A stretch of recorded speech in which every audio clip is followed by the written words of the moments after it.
from lunch, and members of the public, if you would like to have lunch, there's lunch in the other room, and we encourage you to take advantage of that. There'll be some snacks later on this afternoon, and we encourage you to participate in that as well. We will have public comment here in about 10 or 15 minutes. For now, let's move into cluster number 2. So cluster number 2, we'll hear from library. We're still doing our departmental presentations. We'll hear from library, parks and rec, and your water and sewer utilities. And we'll probably work through library and then break for public comment and then come back and pick up parks and rec because we do have time certain on the public comment piece. So just a quick other high-level introduction of this. I'll turn it over to Deanna for this cluster. So we're starting to shift to our externally focused service delivery departments. That was a long after lunch word. And what I think is important to highlight here with library and parks and rec in particular is these are really quality of life programs and services that our community really uses and enjoys, and getting them right so that they match what our community needs, as well as planning for the future of these services, is always important. And on the water side, you'll hear about water as both a service to all of our residents, but also as a utility. And so with that, I'll just kick it off with, let's get started. Great. So Hillary Keith, your library director. Good afternoon, Madam Mayor, City Council, City Manager, and staff. I'm Hillary Keith. I'm your city librarian. And I'd like to start out with our library mission statement. And the library is a vital resource for our community. It provides opportunities for lifelong learning and equal access to information in all formats. We have 45 full-time employees and a $10.2 million budget with approximately $250,000 from the Santa Clara City Library Foundation and Friends for the icing on the cake. The library strives to make our patrons' lives easier through technology, from self-checkout machines and offering Silicon Valley power tools for checkout, along with bike locks, hotspots, and Fitbits. And we just implemented liquid space to reserve study rooms, doing away with our old paper way of doing it. The library also allows our patrons to visit the library virtually with streaming music and movies and an e-book library. Our goal is to bring learning to life by providing experiences to complement what people are reading and hearing about. Examples include many STEM initiatives, virtual reality labs, Comic-Con, and a variety of cultural programs. Our library values are innovative and imaginative programming, clean and attractive buildings, which are a source of civic pride, cutting-edge technology for patrons to eliminate the digital divide, and for staff to streamline workflows. We also desire an engaged and well-trained staff and a relevant collection in all formats. These values guide our daily operations. We are all really excited about the mission renovation, the new bookmobile, and the automated materials handler. But with great excitement comes great responsibility. A challenge we face is the continued support of these projects with staff and resources well into the future. And speaking of the future, one of our goals is to refigure underutilized back of the house space to provide more public space. With the opening of Northside Branch and STEM Central, Comic-Con, and the collection refresh, we've continued to see our visits and circulation rise. We checked out 2.7 million items and had over 1.8 patron visits. In fact, we are the busiest comparable municipal public library system in Silicon Valley and second in budget per capita. The library is proud of our staff. 2 years in a row, we have won the California Library Association's PR Excellence Award for Comic-Con and STEM Central. Our librarians continue to garner accolades and awards for teen services and technical services. Removing the daily overdue fines on children's materials has proved a boon for both our patrons and our staff, resulting in less staff time spent taking care of unhappy families and children, and the goodwill is priceless. Central Park Library is looking much more welcoming and bright these days with the new carpeting and refurbished tables and new upholstery. Mission Branch Library is undergoing a renovation that started December 4th and will reopen in July 2018. The new automated materials handler is going to be safer, quieter, use less staff, less space, less electricity, and get the books back on the shelf faster than the legacy system we currently have in place. The bookmobile is ready to go. It will start service beginning with St. Clair's this Tuesday and an open house at City Hall before the City Council meeting. We also provide many meaningful volunteer opportunities through our Read Santa Clara program, summer reading program, and our Library Foundation. Many people from all walks of life desire an opportunity to share their views and causes outside in front of the library. There is a concern that the public may think the library endorses these views and thus would compromise the integrity of our collection. The Board of Library Trustees has noted that the general plan does not include the library in any meaningful way. We want to introduce strategic guidelines for libraries to aid in the planning process and to reflect our growing population. From the Super Bowl commemorative sculpture to the Bellamy portraits, a need for guidance in the acquisition and placement of public art is increasingly evident. As our community evolves, our ability to respond nimbly to increased community demands becomes paramount. And when the community's needs increases, so does our demand on interdepartmental cooperation. The library relies heavily on our partnerships with Public Works, IT, and HR. Our suggestion boxes, I guess we need a CRM too, are filled with requests for more hours and programs. So we want to be sure that the Mission Branch Library has the resources to serve this community in a more robust manner. And this means increased hours and a professional librarian on staff. With over 1.7 million visitors a year, our facilities take a beating. We believe that clean and safe buildings are a priority, but this requires constant oversight and investment. Areas of opportunity. We envision a presence in City Place and the East Tasman developments, and a partnership with Parks and Recreation for a combined community center and library. We are also stronger with our partners, Westfield Mall, Santa Clara Unified School District, Yahoo, Soroptimist, and the Senior Center, to name a few. We value our partnerships. During the recession, the library relied heavily on as-needed staff.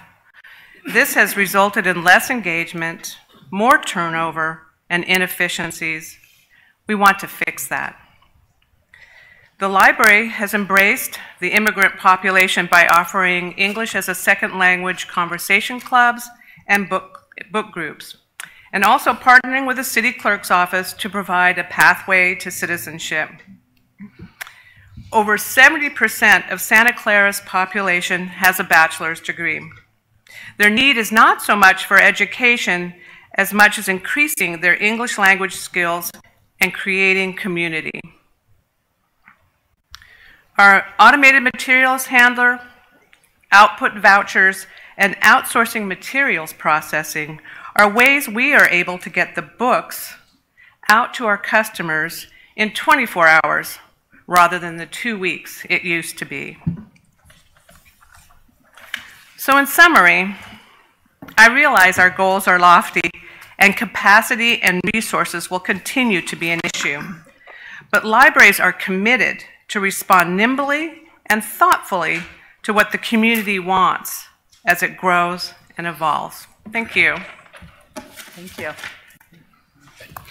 Excellent. So before we move on to Parks and Recreation, let's do public comment, public presentation.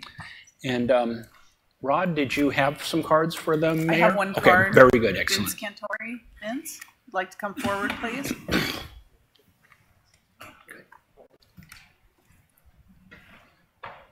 Good afternoon.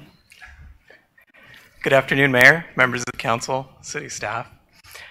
I would first off like to say it's been a very informative morning. There's been a lot of information. I know that's going to continue throughout the day and into tomorrow. And I can appreciate how challenging and technical it is from a planning perspective to pull all of this work together. So just wanted to say well done, Deanna. Earlier in the morning, there was a discussion about how housing and economic development were one of the key strategic priorities for the city in 2018. And there was discussion about City Place, City Square, Valley Fair. There's one other project, the Agri-Hood. The Agri-Hood, as you know, it's 165 units of senior housing. It's a mixed income community. There's more housing units than that. But there's 165 units of senior housing at AMIs between 20 to 60%. There's also 30% set aside for senior veterans. That component of the project is what I'm focused on. It's what motivates me to come to CORE and do the work that I do. And I couldn't be more excited about it. Haven't even mentioned the farm setting. There's an innovative, game-changing urban farm that's going to be part of the entire site. It's going to radiate throughout the property. We estimate in year one that there's going to be over 11,000 pounds of produce that's going to be produced by the Agri-Hood. We're pretty excited about it. So as I think about the project and I think about it within the context of today's discussion, the project, I mean, it's more than a project, but the project for CORE is one of the key strategic priorities for 2018. But more importantly than the fact that it's a key strategic priority for CORE is the fact that it's a key strategic priority to the seniors and senior veterans of our community. And I look forward to being in a position to develop a project that is going to meet a critical housing need for a critical constituency that would otherwise have to leave the area. So as we talk about the project from CORE's standpoint, it's important that we go to Planning Commission and City Council in the spring/summer of this year. That's ideally what we'd like to target. For all the other issues that have come up, I know how challenging it's going to be to incorporate the project into the workload with all of the other priorities that the staff has to focus on.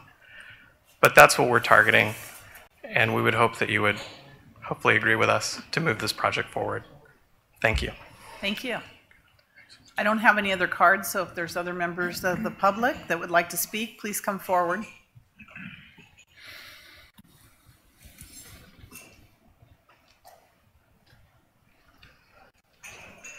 Good afternoon.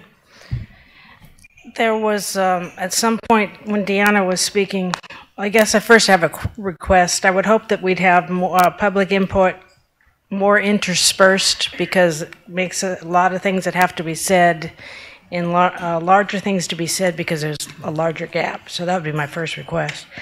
You had, I think you called it the 3 Ps. I have 2 more Ps to add for you.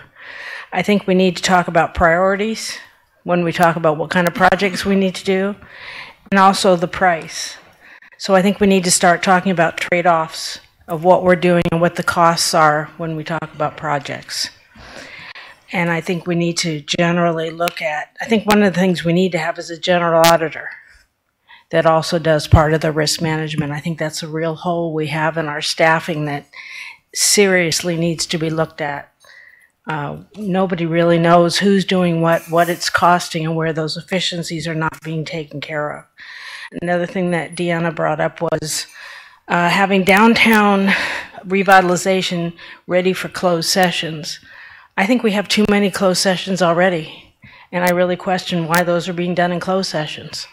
I know we can do closed sessions. I would really like us to not have them in closed sessions and start taking the lead of having less closed sessions and only having like HR matters in closed sessions. So unless it's legally required, let's have less closed sessions. You seem perturbed or unhappy that you have so many public records requests. That's a symptom of a huge problem. And the problem is the public can't get information. The website sucks. And you've heard that for the last years upon years upon years. Part of it is you do things in closed sessions. Part of it is you can't find anything on the website. So you have to answer the closed sessions. I mean, you have to answer the public records requests. So fix the problems. Make the information available, or don't do the closed sessions. When you have a project, start putting on what are the costs, what are the trade-offs. When you take a commercial property, what are those costs involved? We had that for a short amount of time. We said we were going to have it again. It hasn't shown up yet because there is a cost. When you have tax income that comes in from a revenue generation, what is the revenue being lost? And we're not being given that as the public. Therefore, you're going to get another PRA. Start answering the questions proactively, and you could start getting less public record requests. So part of it, you're doing to yourselves. Do you want arsenic or hemlock? You're doing it yourselves. Parks and Rec, we don't know how much fees you're collecting or how it's being spent. Another PR request, public records request, because you're not giving us the information.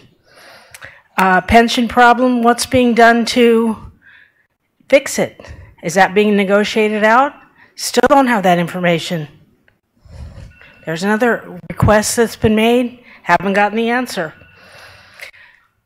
The Citizens Advisory Council a while ago asked for an overall audit to be done on the fees that Santa Clara collects across the board and have a comparison done.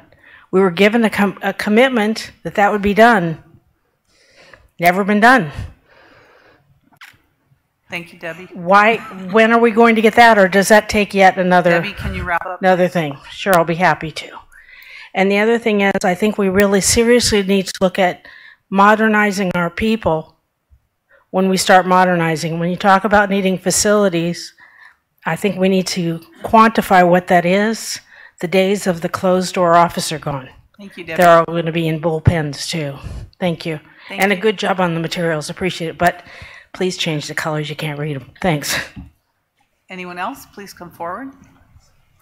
Good Afternoon, Mayor, Council, and staff.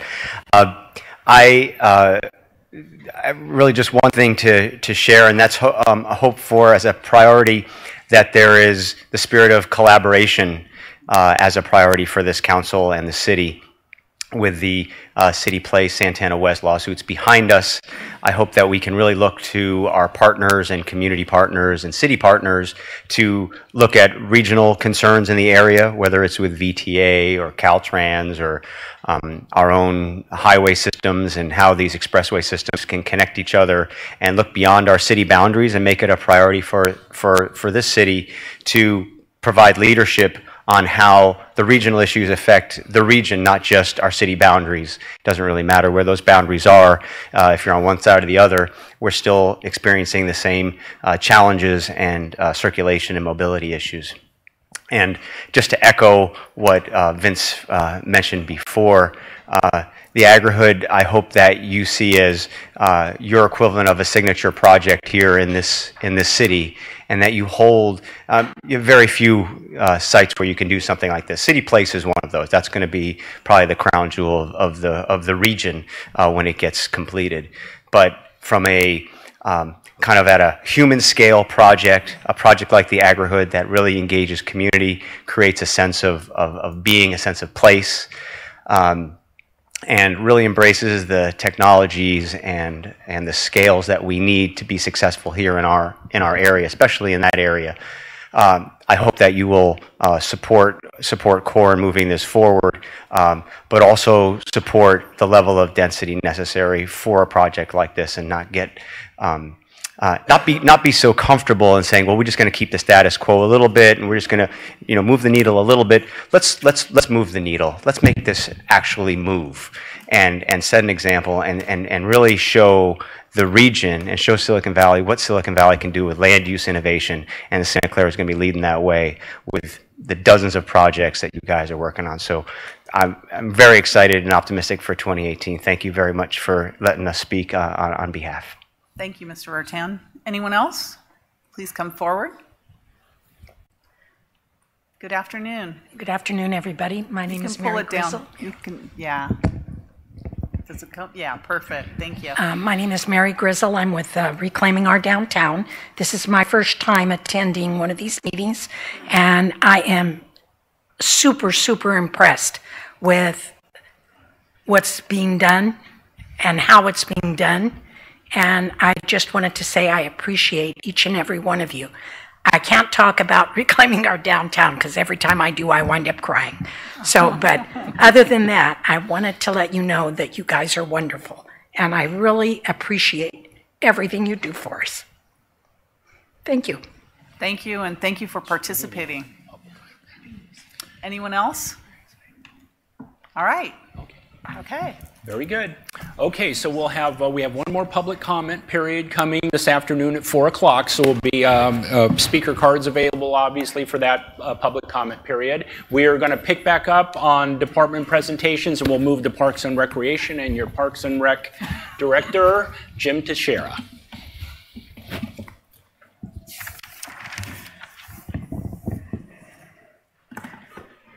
I'd have to multitask here. Good afternoon, Mayor, City Council, City Manager, Executive Leadership Team, and Santa Clara community. Jim Teixeira, Director of Parks and Recreation. The Parks and Recreation Department has 80.75 full-time positions, an expenditure budget of about $19.4 million allocated among parks, recreation, and cemetery functions, with $3.7 million in revenues. That's about 81% subsidy. In comparison, 9 years ago, the department had 83 positions, $12.8 million in expenditures, and revenues of $2.56 million, excluding the cemetery, with, again, about an 81% subsidy. It's important to note that the department also utilizes part-time, seasonal, as-needed employees and volunteers. We have 270 part-time employees in recreation. We have 28 in parks, and we are very grateful to the over 1,330 community volunteers that provided over 21,668 hours of service over the last year. That equates to another 10.42 FTE. So we take staff and training and certification seriously. And I just want to highlight, because I can't do what we do in Parks and Recreation without the excellent training, qualifications, certifications of our staff.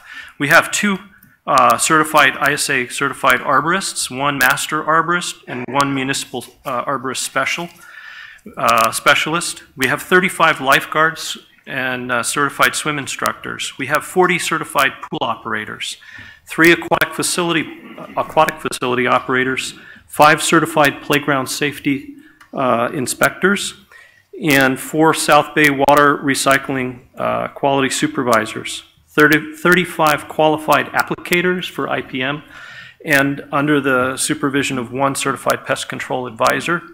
We have 4 registered nurses, 1 social worker, and of all things, we have a licensed real estate broker, among the other skills and talents on our staff. So kudos to the folks that deliver the program services and maintain the facilities.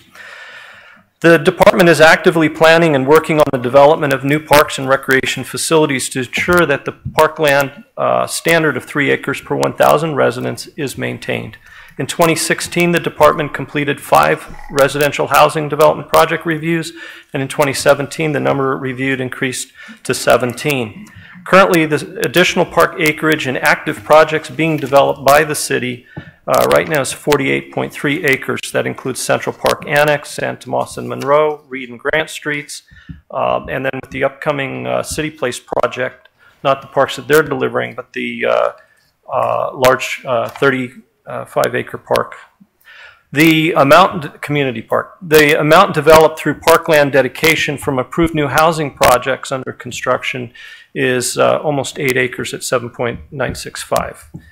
Santa Clara Square and Summerhill 8 mini parks in the Lawrence Station area plan, both of which have maintenance costs provided by the development, controlling the impact on future general fund maintenance and operation costs.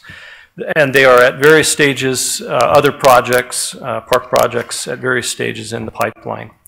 So the department is also responsible for maintaining the maintenance and rehabilitation of the city's existing 260 acres of developed parkland, as itemized on this slide. The Parks and Recreation is essential, and it is in every residential neighborhood and on track to have a park and recreational opportunity within a 10-minute walk of every home in our city. Our parks and recreation facilities are our residents' living room, their backyard, and their play space. And as I like to say, we serve from womb to tomb. Most residents are familiar with, and many are active in recreation, and its lifelong individual and community benefits. And just to highlight those, there are cognitive, social, emotional, health, and physical benefits that we're focused on. We focus our services by council priority primarily on youth and seniors. You'd be happy to note that 64% of classes are attended by youth and seniors, and 73% of our drop-in users are seniors.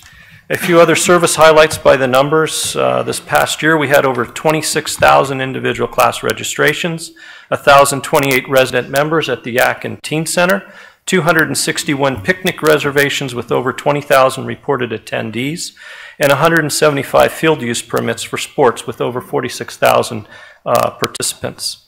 Our citywide special events include the Art and Wine, the annual barbecue championships, Easter egg hunt, etc., etc.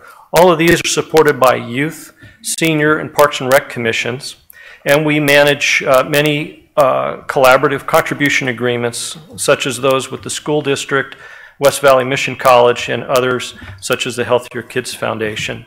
And that we also volunteers, as mentioned earlier. We also do most of this in coordination with other departments, and I'd just like to highlight the library when we talk about recreation services. We do a lot in collaboration with them. Finally, we operate and maintain 2 cemeteries and the Agnews Historic Museum. Mission City Memorial Park has 33,000 permanent Santa Clara residents for whom we provide perpetual care. And there are about, in terms of a workload, 100 to 140 new burials each year. The Parks Division rehabilitated accomplishments. This last year and a half, the Parks Division rehabilitated 2 parks, Bracker and Carly. We completed the schematic design, CEQA, and award of construction for the San Tomas and Monroe, which is under construction right now. And then I'd like to highlight our collaboration with the Public Works Department. Parks and Recreation basically takes a project from concept through community engagement, planning, and schematic design, and then Public Works takes it from the project from construction plan specifications through the bid, award, construction, inspection, hands it back to us for the community dedication and community use. Reed and Grant Sports Park design plan specifications are complete. The project should be out to bid at the end of February. We also completed one of the Parks and Recreation Commission work plan goals, which was to conduct the facility condition assessment of all parks and recreation assets in our system. And we're on our way to rehabilitating our aged park playground infrastructure. And 2 of those are noted on the slide. Again, we're using recent research-based best practices and intentionally delivering the 7 elements of play and above and beyond the Consumer Product Safety Commission guidelines, qualifying our playgrounds to be certified national demonstration sites for play on, which is physical activity, nature grounds, which is inclusion of natural habitat and sustainability, plant palettes, and sustainability measures. We also follow universal design principles for inclusion, again, above and beyond ADA code compliance. We address the World Health Organization and age-friendly elements. And again, decision-making is data-driven to ensure that we're addressing community needs, code compliance, long-term maintenance, life cycle costs, and community health and wellness goals, as well as professional standards. We conduct extensive community engagement, public input, and placemaking through surveys, on-site meetings, broad noticing, emails, and social media presence. So here you see a few other highlights, which includes funds raised and returned to our nonprofit, non-governmental community, school, and faith groups for needed programs and services, which we as a department may not be providing. We have been successful in identifying and being awarded over $720,000 in project and program grants this past year, and have sent 2 of our staff for grant proposal writing training. This planning slide indicates our current special project demands on top of our regular parks and recreation programs and services. Many of these, again, are in coordination with other departments such as Public Works, IT, and through support department roles such as the City Attorney's Office, Human Resources, Planning, City Manager, and City Clerk's Office for council agendas. Major policy considerations in the functional area of Parks and Recreation will be for the community and for the community to understand, and for council through the city manager to work with us in addressing the prioritization of Parks and Recreation needs. You see on the right-hand part of the slide, apologies for how small it is, but we have a lot of facilities. But basically that shows you on the left-hand side is the kind of the grade that one of our facilities receives. It's in critical, needs to be replaced. So we have both PCI, Park Condition Index, as well as a Building Condition Index. But we'd like to address the prioritization of these needs and the alignment of the priorities set by council and city manager once determined with the available sources and new sources of funding and preferred amounts and funding capacity. The inventory of Parks and Recreation assets has been completed, Kitchell report, and we're still reviewing some of those, the costs. The existing deficiencies are identified in that report. Condition index has been given, and then we've grouped them into critical, poor, fair, and good categories. The needs exceed what we know so far as existing sources and funding available. And these existing needs must also be weighed with the community expectations of where replacing the existing asset as is may not meet the current needs or the demand or growth needs. And the policy discussion implications of the facility condition assessment of needs, affordability, and demand alongside the project finance advisory research on a path forward for replacement of the Community Recreation and Aquatic Center in Central Park will be coming to you at a council study session currently scheduled for February 20th. So stay tuned on that. Other policy issues that the department is tracking and working on include local and state bond measures such as Santa Clara Unified School District and West Valley Mission College. Like I mentioned, a potential city measure, the Central Park Master Plan, update of fees due in lieu of parkland dedication, and the need to update the park inventory and nexus study. Operational constraints. As we look forward, one of the operational constraints is to take what we're learning from the community input processes and surveys, the funding capacity and constraints, as well as the opportunities, and looking at new residential development, parkland dedication, which would be hopefully memorialized in a Parks and Recreation master plan that would help increase our departmental effectiveness. Again, the overarching theme is to be sure we're capable of continuing to deliver equitable, high-quality, multi-use recreational facilities and services for existing and new residents in alignment with the adequate but efficient use of capital and operational resources. Other operational constraints are listed here. They include construction cost escalation, work order management, reporting, and the need for automating those work order requests. And I'd like, as I tell my staff, we're running a marathon, and therefore that'll take training, strategy, stamina, as well as coordinated leadership, which I believe we now have. However, given the constraints, there are also opportunities as we replace our older facilities, equipment, and technology, and we become more efficient and effective. So a public-facing work order system, again, working with IT and GIS, we're looking at an enterprise asset management system and Lucity and starting to bring that online this spring. We have better qualitative and quantitative understanding of what current and growing residents need, want, and what it takes to maintain healthier and more full and fulfilling lives. There are new revenue opportunities and the capability to focus and plan our efforts on those actions that meet several goals and principles and cost containment objectives at the same time is what we're working towards. And there are definitely areas of opportunity. In conclusion, based on our survey research, and as we say, people voting with their feet, in our parks and recreation facilities and programs, we have high public approval ratings. We have highly motivated, experienced, and qualified staff to address the challenges under the direction of our new city management team. And we're going to, with our community, continue our record of accomplishment of the significant goals that Council has set for us.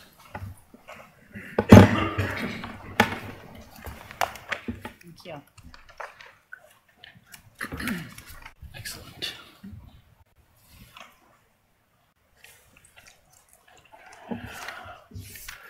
Good afternoon, Mayor, Council, City staff, and public, and City Manager.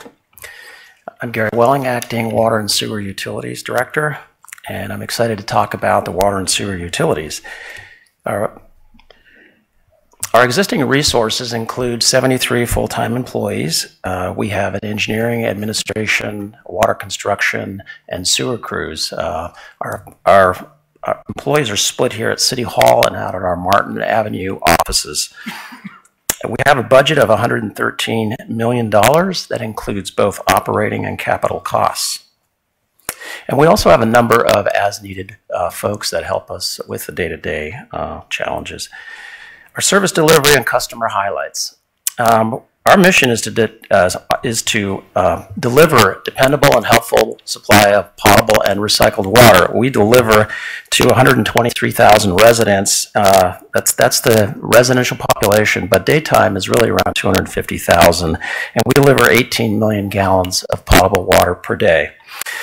Supporting that delivery is a number of committed staff, but we have a regulatory compliance, including a water quality, sampling, conservation, and a cross-connection control program. We want to ensure that water meets all water quality regulations. We also convey wastewater discharge of 14 million gallons per day through a 250-mile conveyance system to our joint-owned regional wastewater facility in San Jose. Our real focus really is on improving system reliability, maintaining level of service, and limiting our risk exposure and enhancing water quality. We have a committed staff, as I mentioned, 74, that provides excellent customer service on a timely basis 24/7. Our crews do a fantastic job on water main leaks, sanitary sewer issues, sometimes working through the entire evening and morning, 24 hours to get water back turned back on to customers.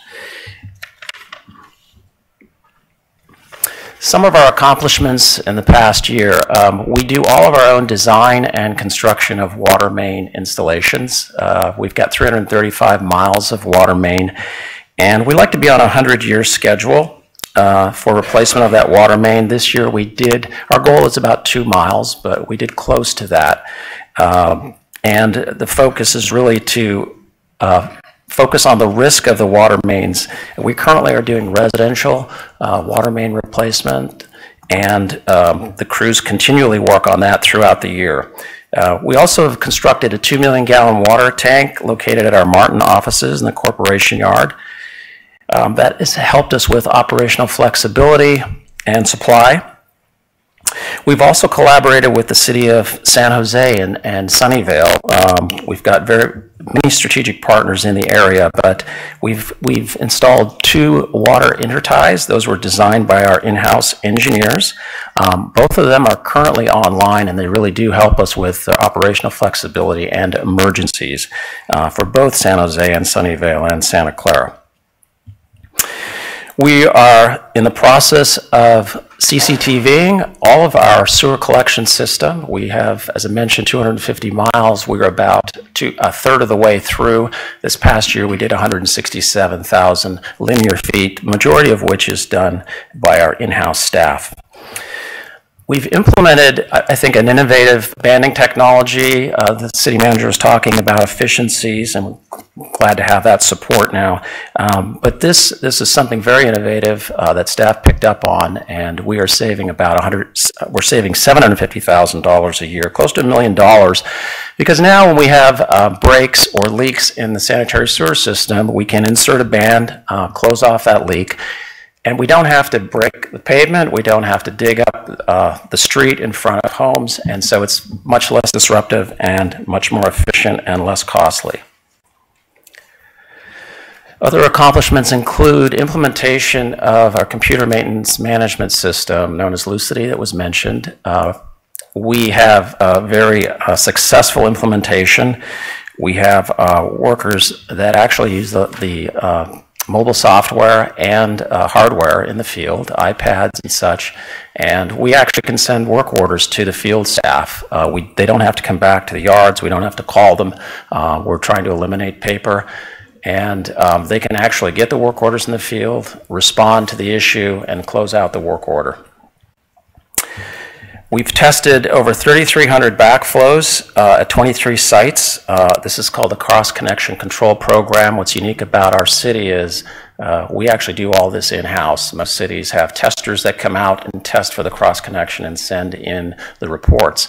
But we've got this in-house.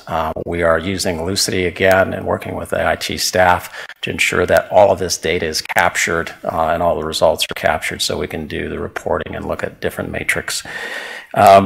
We take about 3,200 samples per year. We have 28 sample sites that we sample for water quality. That's done on a weekly basis. We publish an annual water quality report that goes out to residents, and we meet or exceed all of the water quality standards. We provide a consistent supply of recycled water in coordination with South Bay Water Recycling that is operated by the City of San Jose, but we've hit our recycled water target 3 years early, which is good news in some ways. We've got a very robust recycled water program. The staff do a fantastic job of expanding that, but we've reached our target. And we've also brought on 11 commercial sites this year. Some of those include NVIDIA, you may have heard of, Santa Clara Square. Those facilities are actually dual plumbed, so for flushing toilets and urinals, they're actually using treated wastewater, recycled water. They're using recycled water in their irrigation. We also have a number of city facilities. We have the Grattan Reed Park that's going to have recycled water, and we have the Townsend Field, which will also have recycled water. And just another note, 17% of all of our water supply used in the city is recycled water, which is really amazing. Upcoming policy issues. As mentioned, the recycled water supply target, we've already met that. We're working currently with South Bay Water Recycling to try to increase that supply. We've got a number of projects in the pipeline that we want to have dual plumbed and irrigated recycled water. So that's one of our efforts going forward. We're modernizing our water and sewer systems through targeted investment. Next year, we're going to do a formal asset management program in the next fiscal year, looking at economic consequence of failure, looking at environmental and social impacts, what we call the triple bottom line. And we're also got a huge push here on the regulatory side. Water is notorious for the number of regulations that we have to adhere to and comply with. Adding to that, we went through a serious drought here the last 4 years, and the governor's California Water Action Plan is still moving forward, even though we're out of the drought, so to speak. But conservation as a California way of life is a huge push, and there's going to be a huge burden on city staff, on existing city staff, and on the city and the reporting that we're going to do. Most cities are probably going to have a water budget, and we'll have to adhere to that water budget and the reporting requirements that are coming forth. City Place, Santa Clara. We have received conditional approval to move forward to install the potable water distribution system. Most of you know that is a landfill. This is going to be a very unique project. There is no project like it in the United States, maybe worldwide, development like this being built on a landfill. So we have a number of projects we have to finish before we get approval and addendum to our current water permit. Recycled water demands and the South Bay water recycling capacity limits. Just a graph showing us that red line that goes across horizontally, and then we've got the light blue line going up. Where those two intersect is where we've reached our target limits. So we've only got 140 acre-feet left. It's not a lot of water. As I mentioned, water demand has been huge, and supply is somewhat limited, but we're looking at improving capacity at South Bay water recycling. So on the operational constraints side, staffing is an issue. We run between 10 and 14% vacancy rate. Human Resources has done a fantastic job last year assisting us with recruitments. For the reasons mentioned previously, it is difficult to recruit the talented staff here.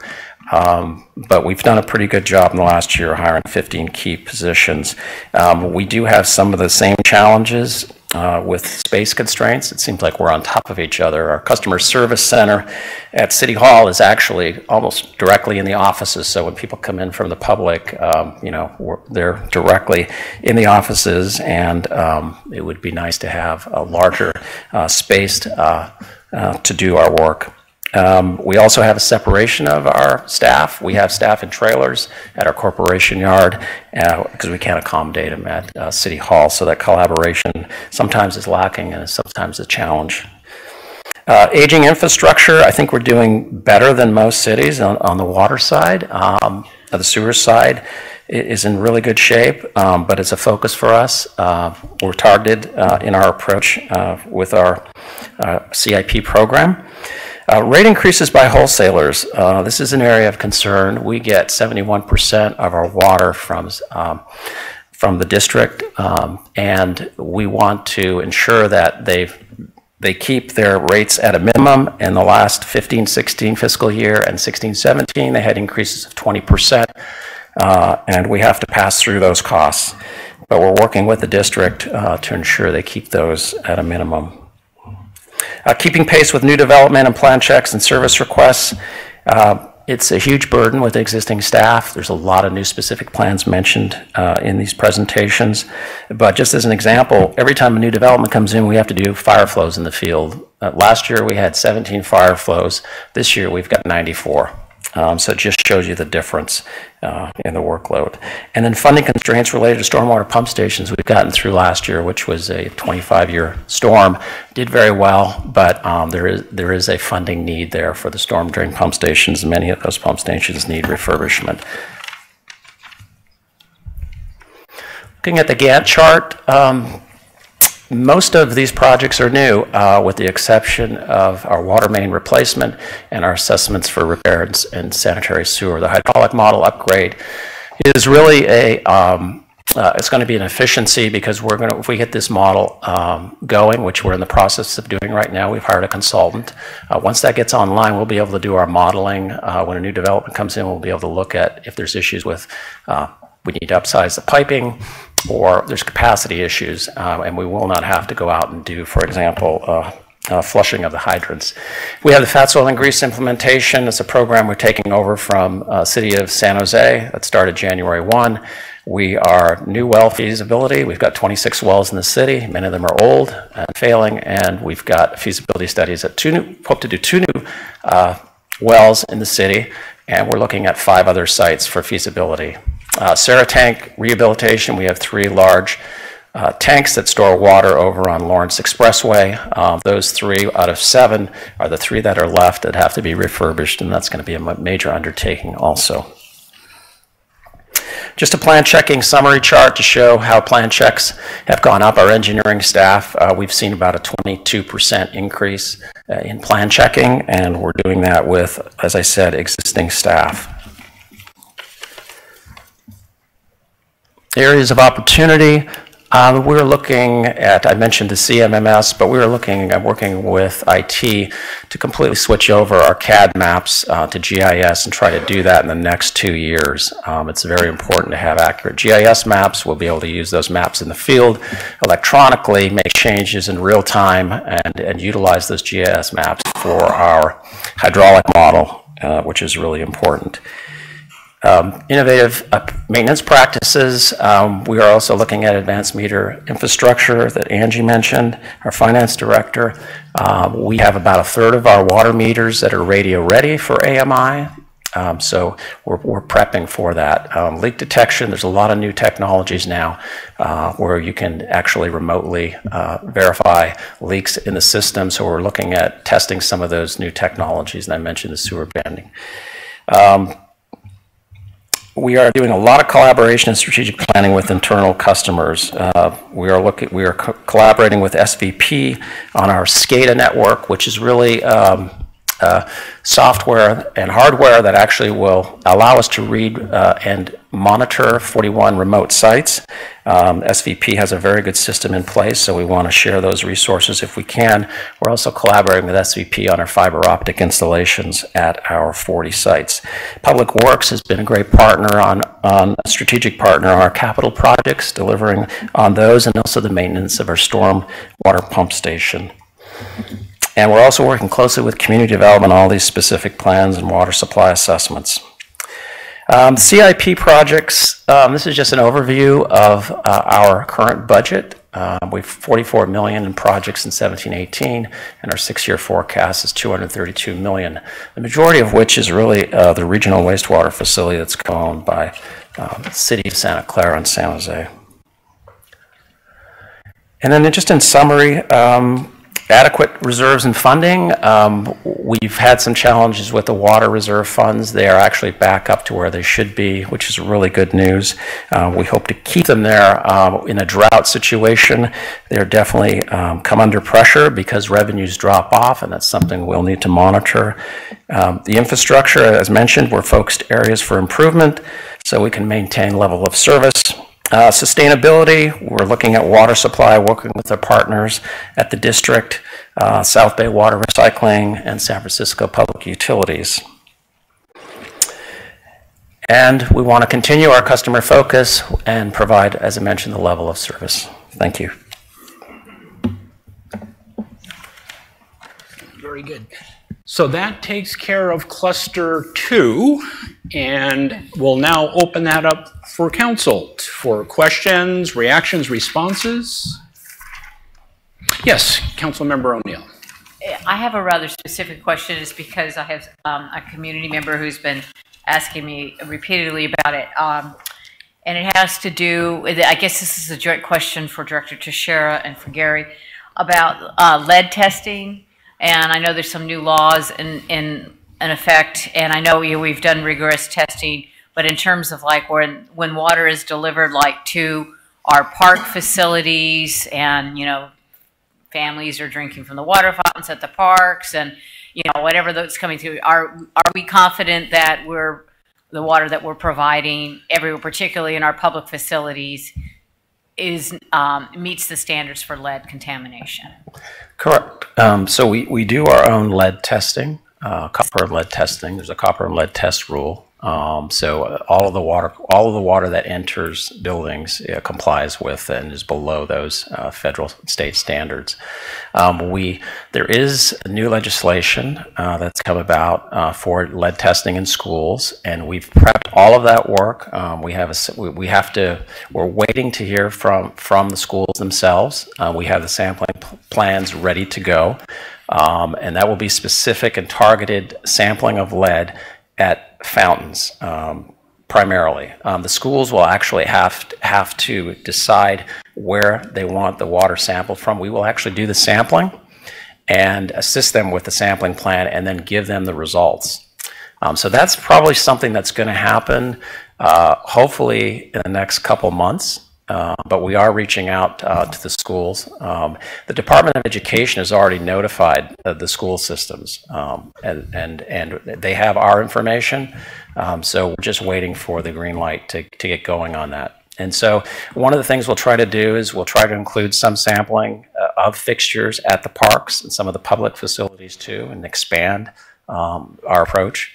And then we'll be sharing all of those results with the schools and with the public on our public facilities. Okay, great. Thank you. Sure. Good. Other questions, comments? Mayor Gilmore. Oh, go ahead. Okay. To use Gaurav's statements, the library sounds like another pet in our department, in our city that needs to be fed, cared for, cleaned, and everything else. The library has morphed into something more than just a place to check out books. It's really, they've become like the mini community centers in our city. So, so my question is there any sort of needs assessment that is either ongoing or that we are going to conduct with our public to see what the needs are going to be for the future of the library, especially in light of all the new development that's happening and our need to, you know, as Hillary mentioned, you maybe include this in our general plan or as conditions of development, and, you know, how are we going to address future needs, to know exactly what those future needs are in terms of the space capacity, whether we look at expanding Central Park or some of the others. How are we going to know what's our plan going forward for the library? Great. Hillary, do you want to speak to that? Well, the California State Library has not dictated any guidelines to the cities. They left it to the cities to decide how many books per capita, how many square feet per capita. So there's not a set amount. But among the library communities, we've developed guidelines.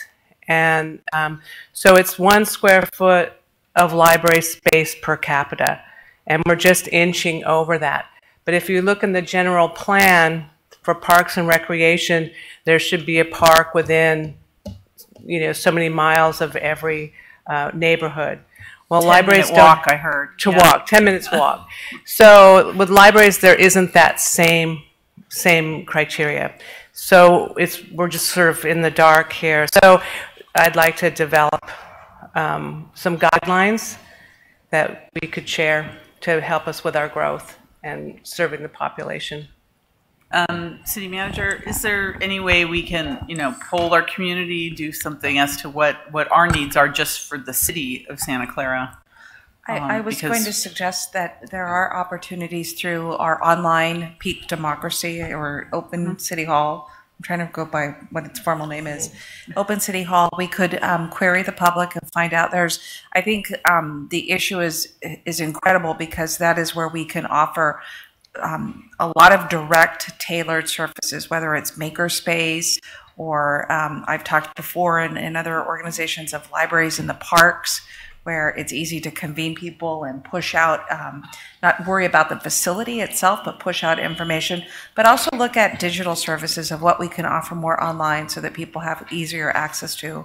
So there's a lot that we can go into for surveying what our public wants. Just looking at the physical plant space of especially, well, all 3 libraries that we have now, you know, there's an opportunity for expansion, whether it's in, you know, brick and mortar expansion, expanding into the outdoor space. There's, I think endless opportunities that we have on those. I agree, and I think the bookmobile will take up a lot of slack as far as outreach into the community and our corporate partners. Thank you. Good. Then I had comments on the Parks and Recreation Jim's presentation. Now that we've gotten the green light on the City Place project, the important issues out there are the 35-acre, we call it Central Park North, the PAL track relocation to look at, maybe possible, if anyone knows anyone here from the city of Sunnyvale, possible joint golf course use with the city of Sunnyvale for golfers for the future.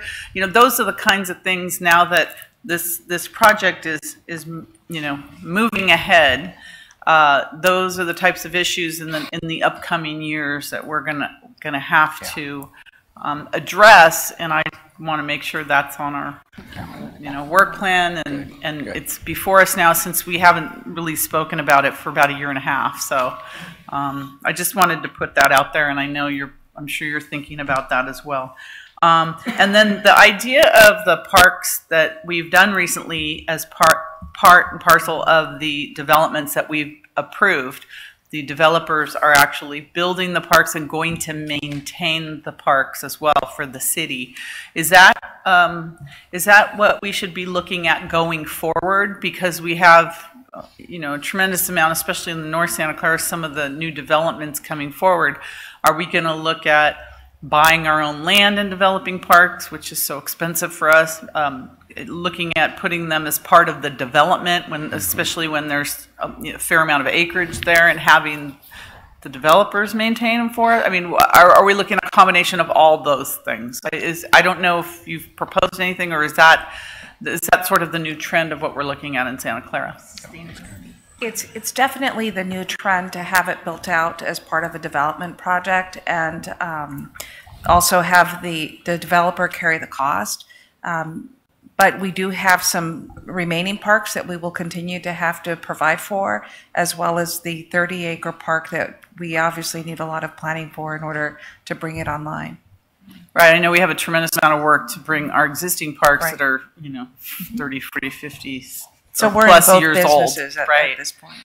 Okay. And then another question I had was about Memorial Park, and are we nearing the capacity of that? I don't even know where we are on that in terms of what is left and available on Memorial Park. So there was a study done probably 15 plus years ago, and the proposal at that time included new mausoleum space above ground. So to answer your question directly, and there was a presentation at the Park and Rec Commission just on Tuesday night about this item. For a number of years, for whatever reason, the city would put in its annual budget, amount of space left at the cemetery, 1%. And it became suspicious if that's the only number that you have is 1%. So there is more space, and we basically prove that by the Willow Bend Way. You take the interior road or streets that are within the cemetery, you open up that space. You do pre-burial projects for both below ground, full body, double depth, as well as for the cremains space. We also, on Willow Bend Way, installed a niche bank, which trend in terms of burial practices seems to be in that direction as well. What do you call that? Can you explain what that is? It's a niche bank. So in a similar space, it's an octagonal area, and each person receives, a certain amount of space, and the ashes, the cremains, the ashes are respectfully placed there permanently, and it's closed. So you actually, by going vertical, you actually create high more density. Space. Yes, it's high density permanent residency. And we've had a number of that as well, so both above ground and in ground. So when you ask about space, when you go vertical, it's the same acreage of the cemetery. However, we actually have literally created additional square footage for placement of remains permanently. Also, the maintenance cost on that. When we talk about that, one of the critical issues for the cemetery and many cemeteries is the perpetual care. You heard that water and sewer, does a 100-year plan. And when we work with the finance department, I think in our last fee study, one of the things was, what is perpetual? How do you what is the number that you should put on that. And from planning purposes, it should be a minimal of 100 years, even though you have commitments beyond that. So do we have space? Yes, we do. I illustrated how we create that. And then also there are some areas of the cemetery that were previously in a plan about 15 plus years ago for above ground mausoleum, and perhaps those could be revisited, redesigned, and done in a different way so that you actually get more space. So I think our cemetery manager presentation said that we have, well, it's greater than 1%. Okay. So we definitely have more space. That's good. Thank and you. we're doing 100 to 140 burials per year. So then it's also based on how quickly. What we do notice, though, is that the number has been rising. The baby boom generation, as we age out, there are more people as the city becomes more dense. So in one of the slides, the other opportunity is as parcels from willing sellers and if the city were to be a willing buyer and look at that, there may be some adjacent things that you convert out of one type of housing into permanent housing. I'm not going to go there with them. I'm not going to say anything about that. Thank you. And then lastly, on Parks and Recreation, I like the fact that, and I think we should do even more of embracing and engaging in placemaking activities when we're planning, designing, and rehabilitating our existing parks. I know we had couple particular parks we did recently, and there was a lot of involvement from the neighborhood surrounding the parks, and the residents really like to get involved in helping to plan their neighborhood parks. So I like doing more of that. So thank you. And then my last questions are in the water and sewer. Aging infrastructure, I think, is super important for us and one that needs a priority. Gary, when you talked about the costs, like we receive 71% of our water from the water district, but we can't control the costs. Do they give you projections on where those costs are going to be? They do give us. And if they do, how far out are they doing that for our planning purposes? That's a very good question. So they do give us, I would say, a couple days ago, they gave us a 7-year projection, and they're looking at 9 to 11% per year for the next 7 years. They've got a $2 to $3 billion worth of infrastructure they're doing. So just to set this up, we import our total supply really is, I mentioned 70%. We have 26 wells. We pump from the ground. We maintain all of those wells. We do all the maintenance. It's our staffing. The district pays for none of that, but they have what's called a tax, and that's so they can augment supplies, import supplies, and recharge the groundwater. But whatever we pump within the city of Santa Clara, that cost is only $100 less than what we import from their treated water. So essentially, whatever water we use, at least 70% is being charged. So a 9 or 11% cost is huge, and that's really a pass-through cost. Yeah. Okay, thank you for that. Sure. And then we get this all the time from our public whenever there's a new development proposed in Santa Clara, and what they say is, there's not enough water available. And I know that we have, of course, City Place project coming, and there's the Genzon, there's all sorts of other, all the specific plans coming forward. What can we say generally about our availability of water going forward for these large amounts of projects that are being proposed? That's a great question. So City Place, so what we do when a new development comes in through the EIR process, the development's required to do a water supply assessment, and we do that assessment in-house. City Place, the water supply assessment has been completed, and there's plenty of water for City Place.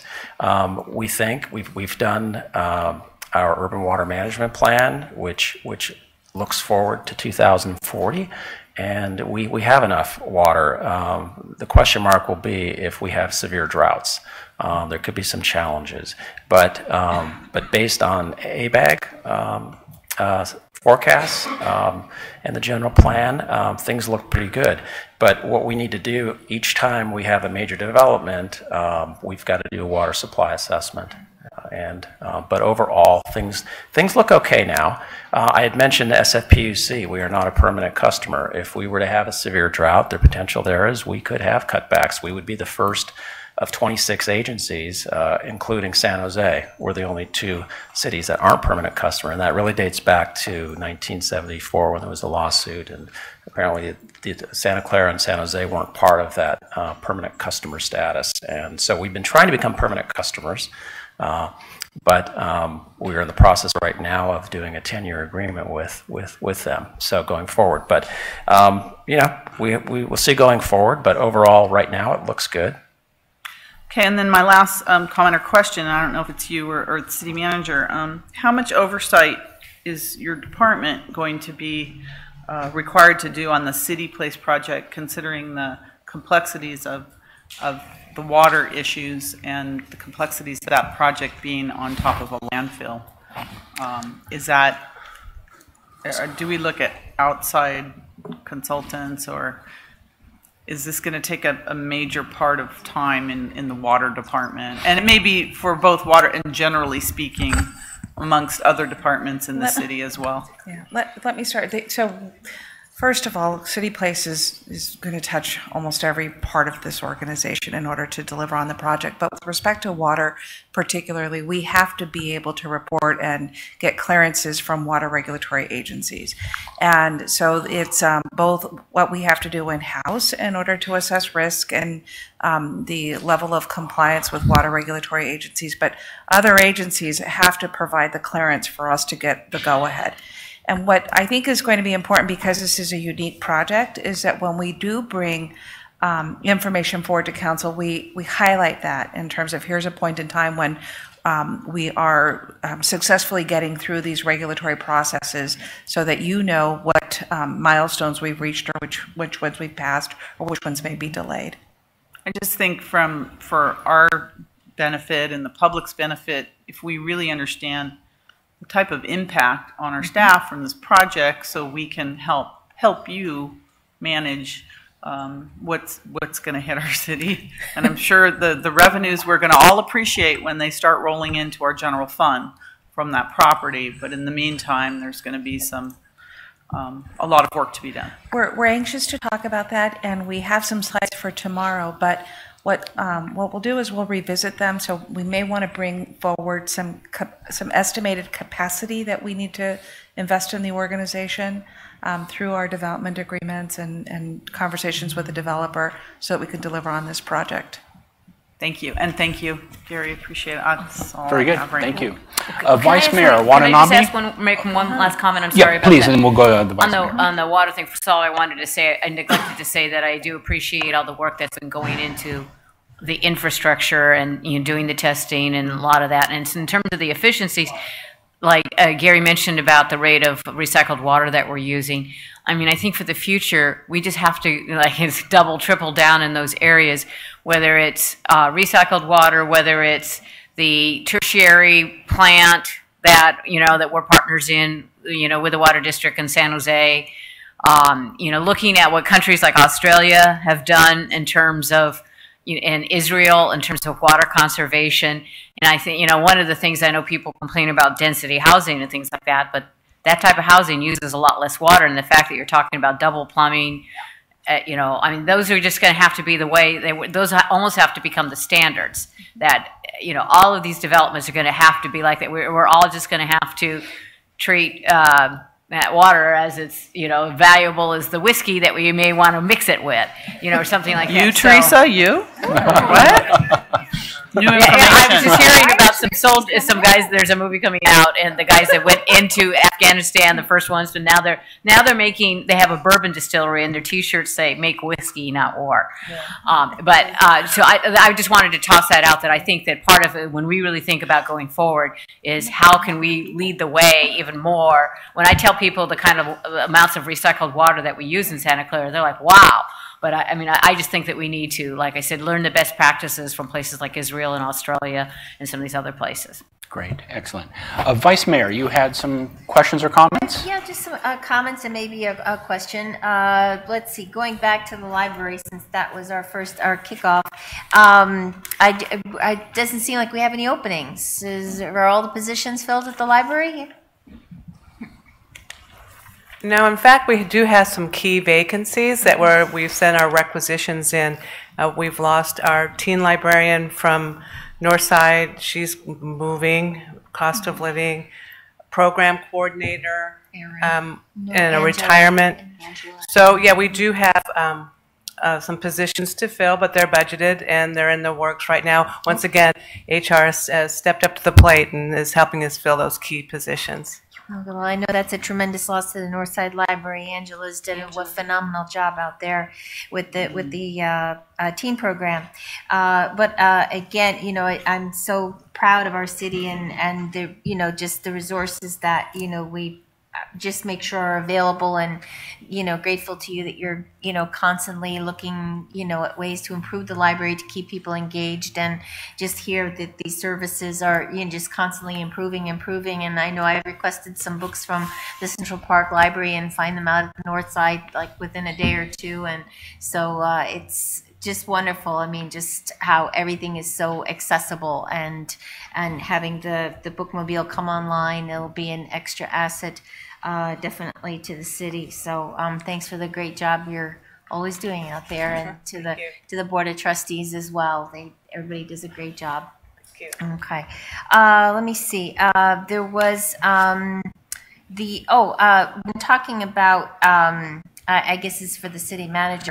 You know, we were talking about the maintenance of our facilities and the importance of keeping them, you know, updated. And you know, the library was mentioned, but the senior center, I haven't heard the senior center mentioned. And actually, one of the gentlemen that works at the senior center had mentioned it earlier, that just one-on-one, you know, mentioned that you know, he's been out there 13 years now, and you know, it needs a little bit of an overhaul, or things are sticking and you know, just looking a little worse for wear. So I just wanted to just put that out on the radar. If you don't have it already, that is something to be looked into.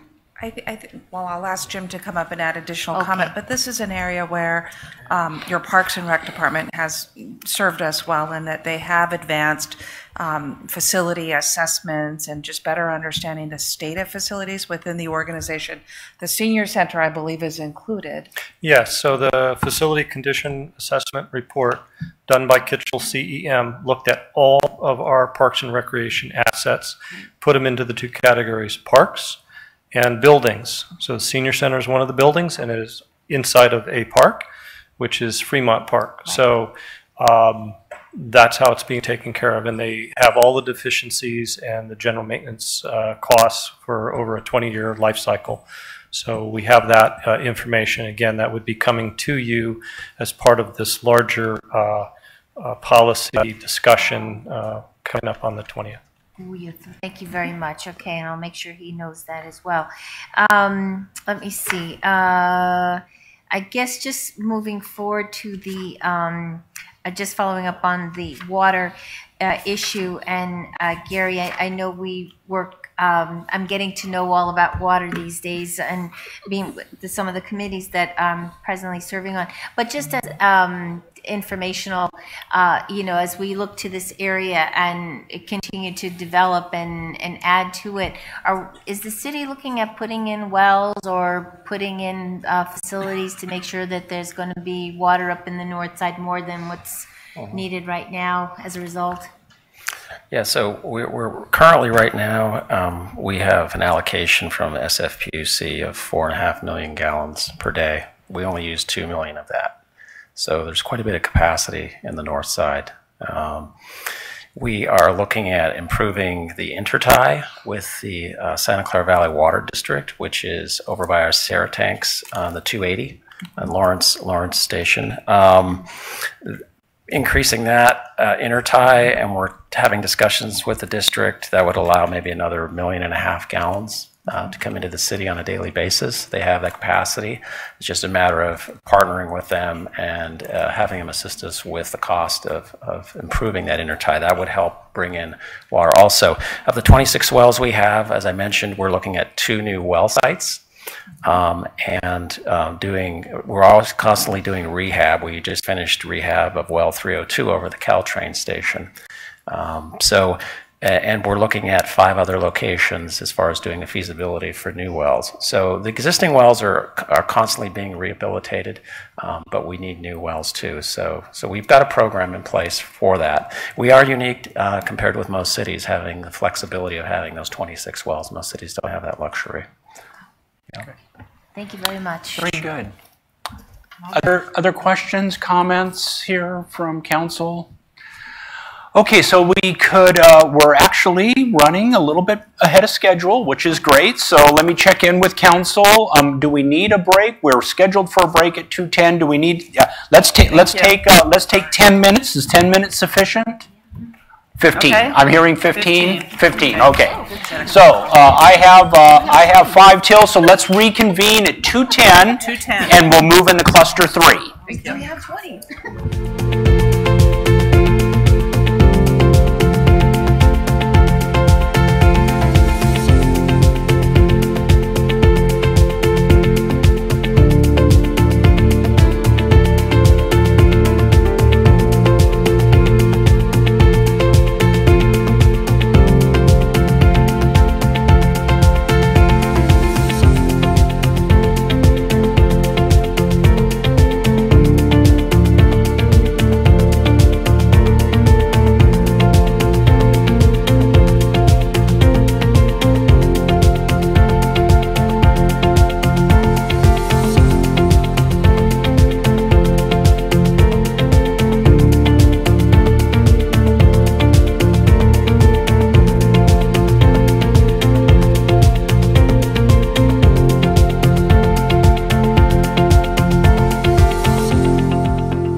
Okay, as we get ourselves ready for this next segment, let me just mention the coffee, tea, cookies, and that's for the public as well. So please feel free to help yourself.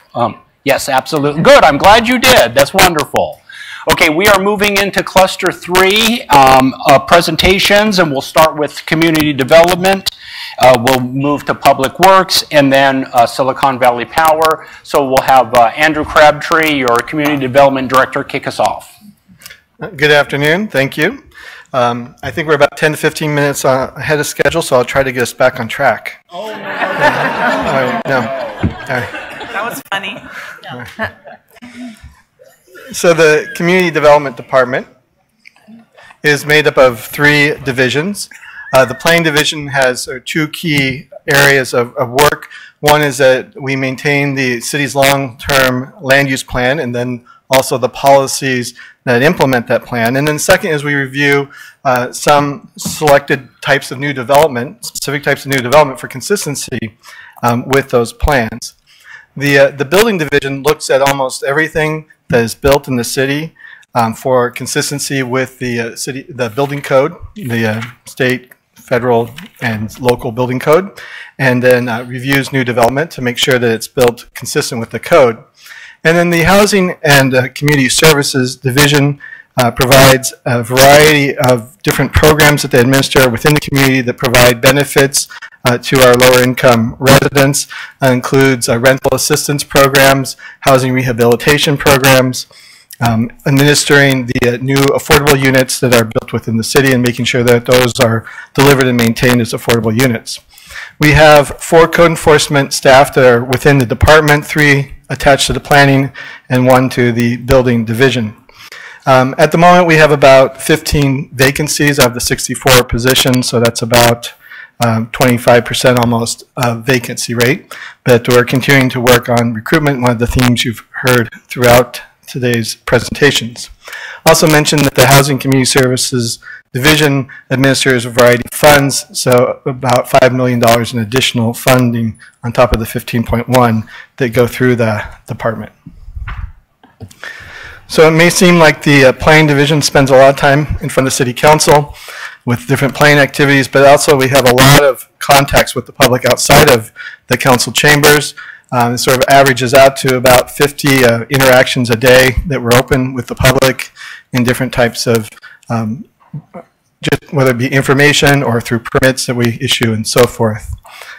Some of the notable activities of the last year as well, the new outreach policy, worked on the accessory dwelling unit ordinance.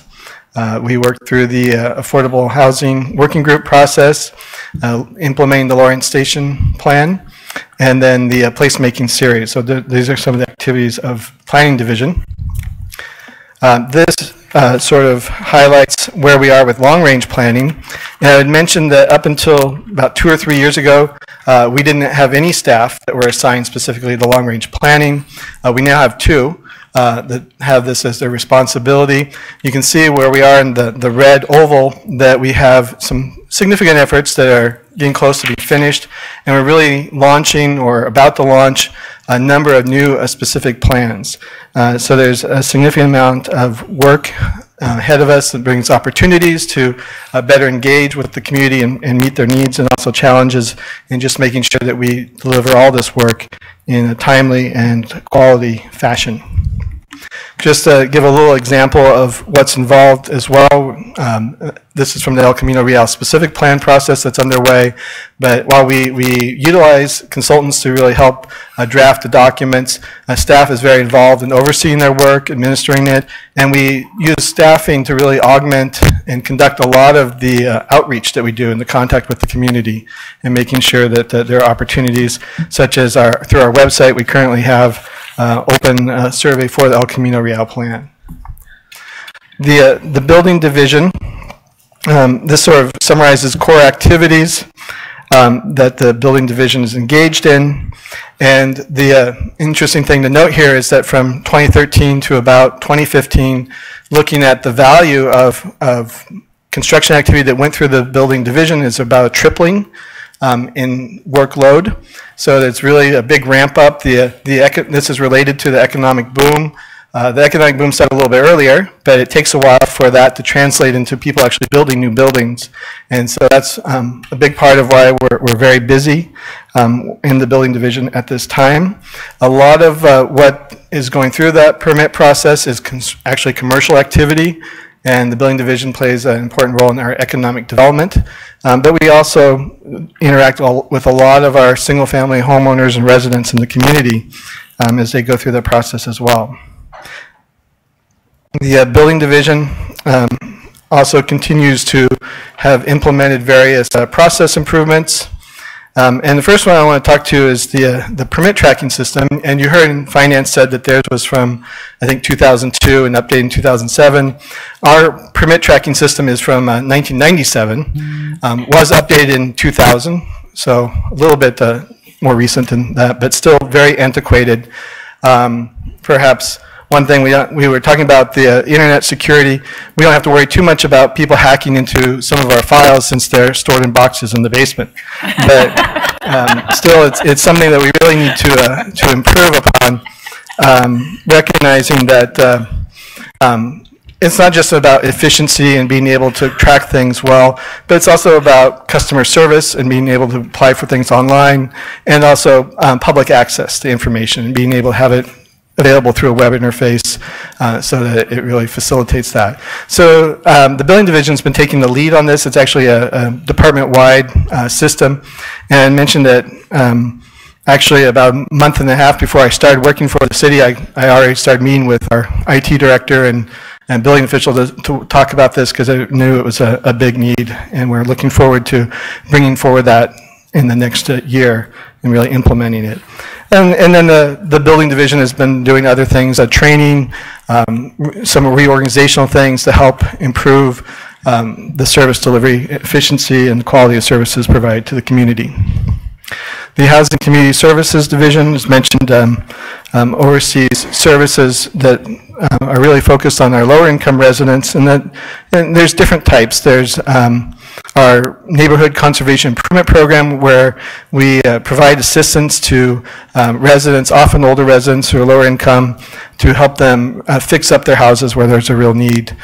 We help people get into affordable units, and through the administration of our HUD funds, grants, that we share with our local nonprofits, really a lot of different people in our community are benefited from that. We also have continued to look at ways to improve our consistency with HUD requirements. We've updated our community participation plan, and then we've begun the process of dealing with some sites that the city owns that will be available for development as affordable housing, and conducting outreach for those. Some upcoming issues in front of the Planning Commission from planning for the City Council. We have the 4 specific plans that we're working on that we expect you'll see in different parts. We also have a climate action plan update that we're working on, the zoning code update that was mentioned, the downtown revitalization plan, a vision plan that I know is important to a lot of people, and then of course the city place will also be something we're dealing with here in the coming year.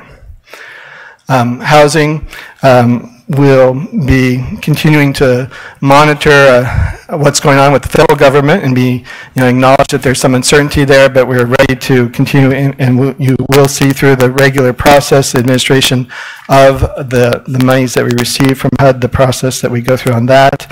The 3 sites where the city has initiated an outreach process. We'll be conducting a request for proposals for those for affordable housing projects, and we'll be in front of the council with that.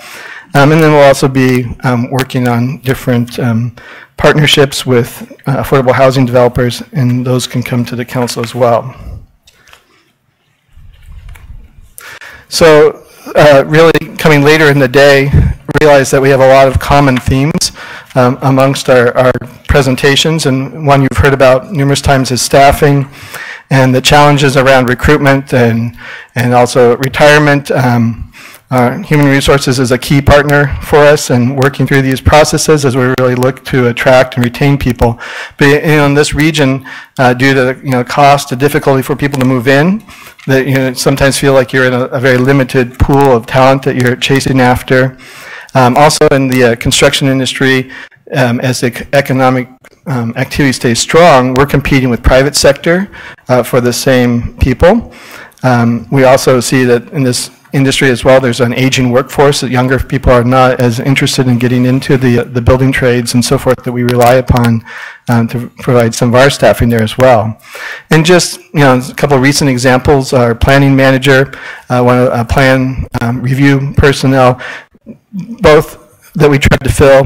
The candidates in mind got competing offers back from their current agencies. So as we kind of compete with each other, we're seeing that there is some of that competition going on, and we sometimes have challenges there as well.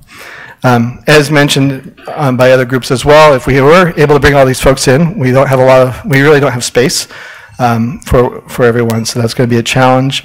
The permit tracking system I talked about. Another thing is particularly related to the housing services that we provide, affordable housing services.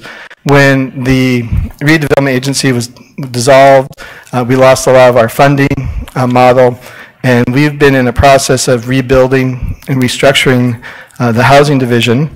I think all the staff there now, about the longest tenure is about 3 years. So it's really kind of a new group of people, but we're looking forward to moving forward. This region in general has a housing shortage, definitely, and that's a concern that we have to deal with as planning and looking at the activity. Some of that leads to overcrowding, or maybe promotes illegal construction as well, as people look for places to live where maybe they shouldn't, and so that adds to our code enforcement challenges. So there's a lot going on in the environment that we have to deal with. Areas of opportunity.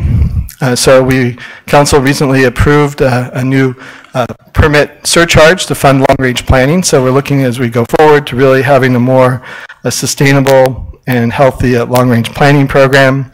As the specific plans come online, those help us to have clear vision to guide development in those areas.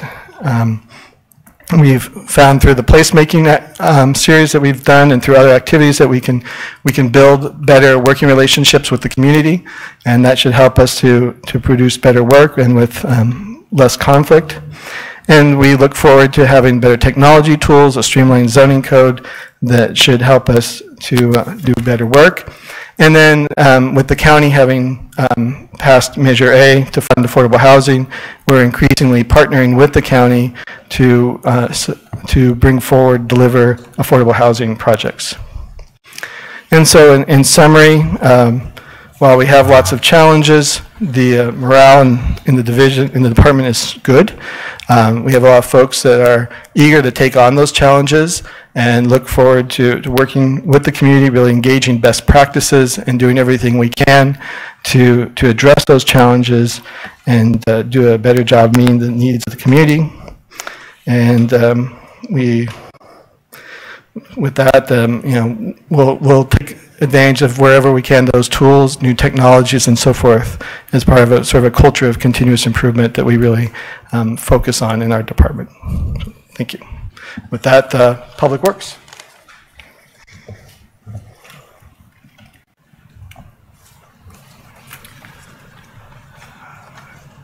Good afternoon. I'll wait for the slides. Or I'll wait for myself to press the slide button. I tried to go to paper here, and I'm having problems. Resisting technology. This is the new technology. Okay, sorry. I have my iPad over here. I was actually the first I think, city employee to get an iPad, and people didn't know what it was at the time. And I'm on my fourth iPad. I'm not sure if that's good or bad. Good afternoon, Alan Kurtori, Director of Public Works. This is a really great handoff to come from Andrew. As community development works through developments and projects, there is a natural handoff to actually get these projects built, and that's where Public Works really comes along. So just the natural slide of our divisions. I just want to show here that, actually Public Works was actually combined with Street Department. So about 20 years ago, those departments separated, and about 3 or 4 years ago, they were recombined. So we are going through, processes of how we integrate together and work better, and we have a good flow of information going back from planning levels to planning to operations and of course, design in between. This department is a little unique because it's classically considered to be a general fund department, but it really receives over half of its funding through customer service charges, developer fees, or other incomes from state and other sources. So our service delivery, again, we're really public facing when it comes to customer service for solid waste. We centralize our development plans, obviously through Public Works. So when a developer comes in and wants to build a project, they come through Public Works, and we centralize all that information requests and then go out to departments. It's much more efficient. We collect all the fees that way. It just makes a lot of sense. And then we do a lot of high-touch requirements in terms of our street and sidewalk maintenance and, of course, our city trees. And again, we are externally facing, but internally facing as well. So we are the city engineer for all the departments. All these departments are not our pets, but our clients. So we want to make sure that we meet their needs. And of course, our fleet maintenance provides all maintenance for all city vehicles throughout all the departments. Another thing that may be behind the scenes is that Public Works also maintains all the city properties. So all the historic buildings, all the city facilities, except for the Parks Department and the city libraries, but we coordinate with them very well. Then we do the oversight for a lot of the maintenance districts. So the exterior of the convention center, our building division is intricately involved with all that work. And then work on all the parking garages, Tasman Garage most notably, and the city parking lots. So that all goes through our Public Works Department. So I have a laundry list of accomplishments that my engineers gave me. So we try to distill it into a couple that would be interest to council and the public. So most folks do not know that we are very active in grants. So we have about $14.9 million. Primarily in transportation grants. Some of those are allocated to the city, and some of those are competitive. And we expend a fair amount of time to get a good hit ratio on getting some of those grants. We recently received several $100,000 for the city's first pedestrian master plan. So we're very excited about that project and kicking that off. We also embrace technology. So the Water and Sewer Department first initiated a maintenance management system, online work orders tracking. The Public Works was the fast follower. So if any department needs a service request, they go on their computer or their mobile device that they can connect to the system, and they can make a service request on their needs. And then we track all of our facilities, and we have a list and a dashboard in terms of when those work orders are requested and when we can get back to the internal customers and getting that done. Other things that behind the scenes, we have our stormwater infrastructure that was mentioned, I believe, by Gary in his parts of his presentation. We have 2 retention basins north of 101 that were built in the early 60s, and we had sediment. And after 30 years, quite a bit of sediment was produced. So those were actually removed this year. Over 50 truckloads were removed. So it was a large amount of material. And then something that's really, really behind the scenes that is absolutely important is our public work bid specs. So those were initiated back in the 90s, 99 when I first got here. And so we went to that system adoption at the time, and we recognized we need to update that now, and working with the city attorney's office, so they're our partner in that. And those bid specs will be used by multiple departments who run projects, not only Public Works, but Silicon Valley Power and water and sewer utilities. Other accomplishments is, again, serving departments as the engineer. So we're doing the police building upgrades.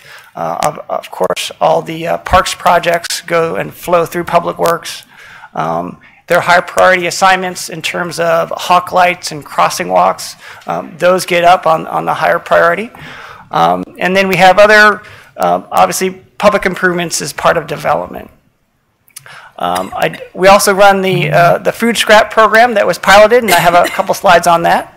And so I want to go into little highlights of other things that we do. If Public Works tried to put all our projects, and this is not really a Gantt chart, this is really a cartoon. So engineers, we go through and enter everything in the system and in terms of tasks and deliverables and milestones and schedule. So this is really a cartoon of a snapshot of only our grant projects. So there are 17 or 18 grant projects here that we've committed to. So that's $14.9 million worth of work under a very compressed timeline. And that's just grants for transportation. Embracing technology. So this is actually our traffic management center. It's at City Hall in the old courthouse. This was constructed a few years ago, actually using building department staff working with city IT. So they can look at our, what we call our smart transportation infrastructure. Cameras, high resolution, real time. We can respond to events that happen. We can manage signal timing through our fiber network that we partner with other departments. We can respond to timing complaints and concerns. And when there are accidents, and there are, we have engineers that can help provide that information to our public safety and police and fire, right? So we know what was an issue on that collision that occurred, frankly, on Greater America and Tasman a few days ago, right? Happened that night, first thing in the morning, we have our traffic engineer look at that event to see what happened. Is there some kind of failure at the intersection itself, or was it some other activity the driver was doing? So that's very helpful in terms of accident investigation. And then we can disseminate that information to the public. So all the cameras, a lot of the cameras you'll see on the wall-mounted screen up there is available to the public on our city website. We also invested in those construction changeable message signs, right? So you see those out. We have a couple that are on cellular connection, so we can make real-time changes of those as conditions require. So we can get that information out to the public. I have a couple slides on our pilot residential food scrap recycling program. We're going to bring that back to council on January 30th. We'll give you a full-blown presentation, but I wanted to give you a snapshot because that's been a lot of interest. First, why are we doing this? SB 1383 basically requires us to do landfill diversions for organics, 50% by 2020. Those requirements are evolving. So we decided to move forward after bringing this to council with a pilot program. It goes through 2 routes out of our 8, hits about 5,000 of our residential customers. And as part of that program, it wasn't just, here's the pilot. We did an outreach to the customer base. And I just want to give you some metrics. First 3 months, 145 tons of material, about 6 pounds, over 6 pounds per household. And the recent customer satisfaction survey that went out, we were very pleased with the results. When you make a change like this that impacts residents, there are some concerns. Let me go back to that one slide. You can see this is a garbage can. There is a percentage of that garbage can is used for food scraps. And in some cases, there's a reduction to those residents in terms of the amount of garbage. But part of that is also going out and doing outreach to the customers. So we'll give you an update of that status of that outreach at your council study session. But this one I wanted to point out is, 53% were satisfied or somewhat satisfied. That was surprising to us. We were very pleased with that result. And there was a few folks here thought I filled out 746 cards, but I did not. And that's the number of respondents we got in the positive.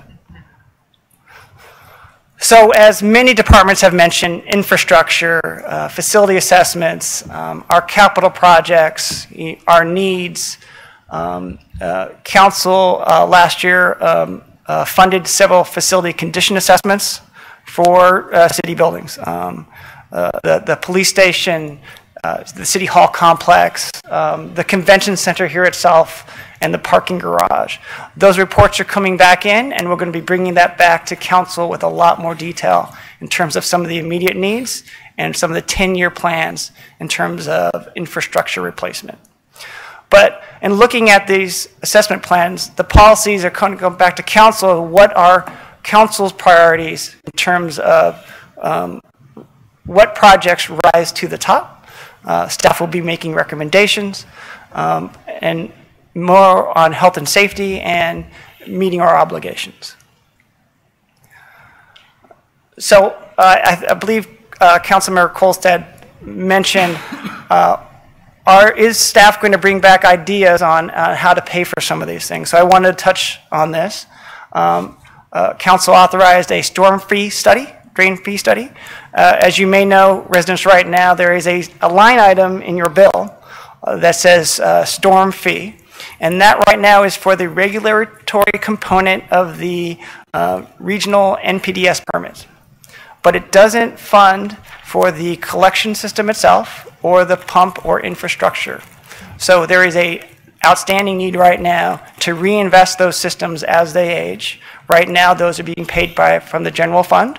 So we're going to bring back some ideas in terms of that, and staff is actively engaged working with the city manager's office and what that will look like, and we'll bring that back to council as well. Council has mentioned increasing the pavement condition index, the PCI. So what does that look like in terms of our current needs, monies that come from SB1 or other transportation measures? What does that look like, and how will we be putting that money to the best use? So we'll bring that back to council as well. And impact fees. So our traffic mitigation impact fee, again, coming back to council in June of 2018. We're going to fold in all of these studies that we're doing, the trail master plan, the bicycle master plan update, the pedestrian plan update, the existing transportation mitigation impact fee is not citywide, it's parts of the city. We will be bringing something back for council consideration for the entire city, and also looking at residential as part of a part of that impact fee. As we have more residential development, having those folks pay their fair share for those trip generations. So again, we have this recycling requirement for organics. There will be new requirements for the regional fees that we have for our permit requirements. And I did want to highlight one of the items that the city is moving forward with, the American with Disabilities Act.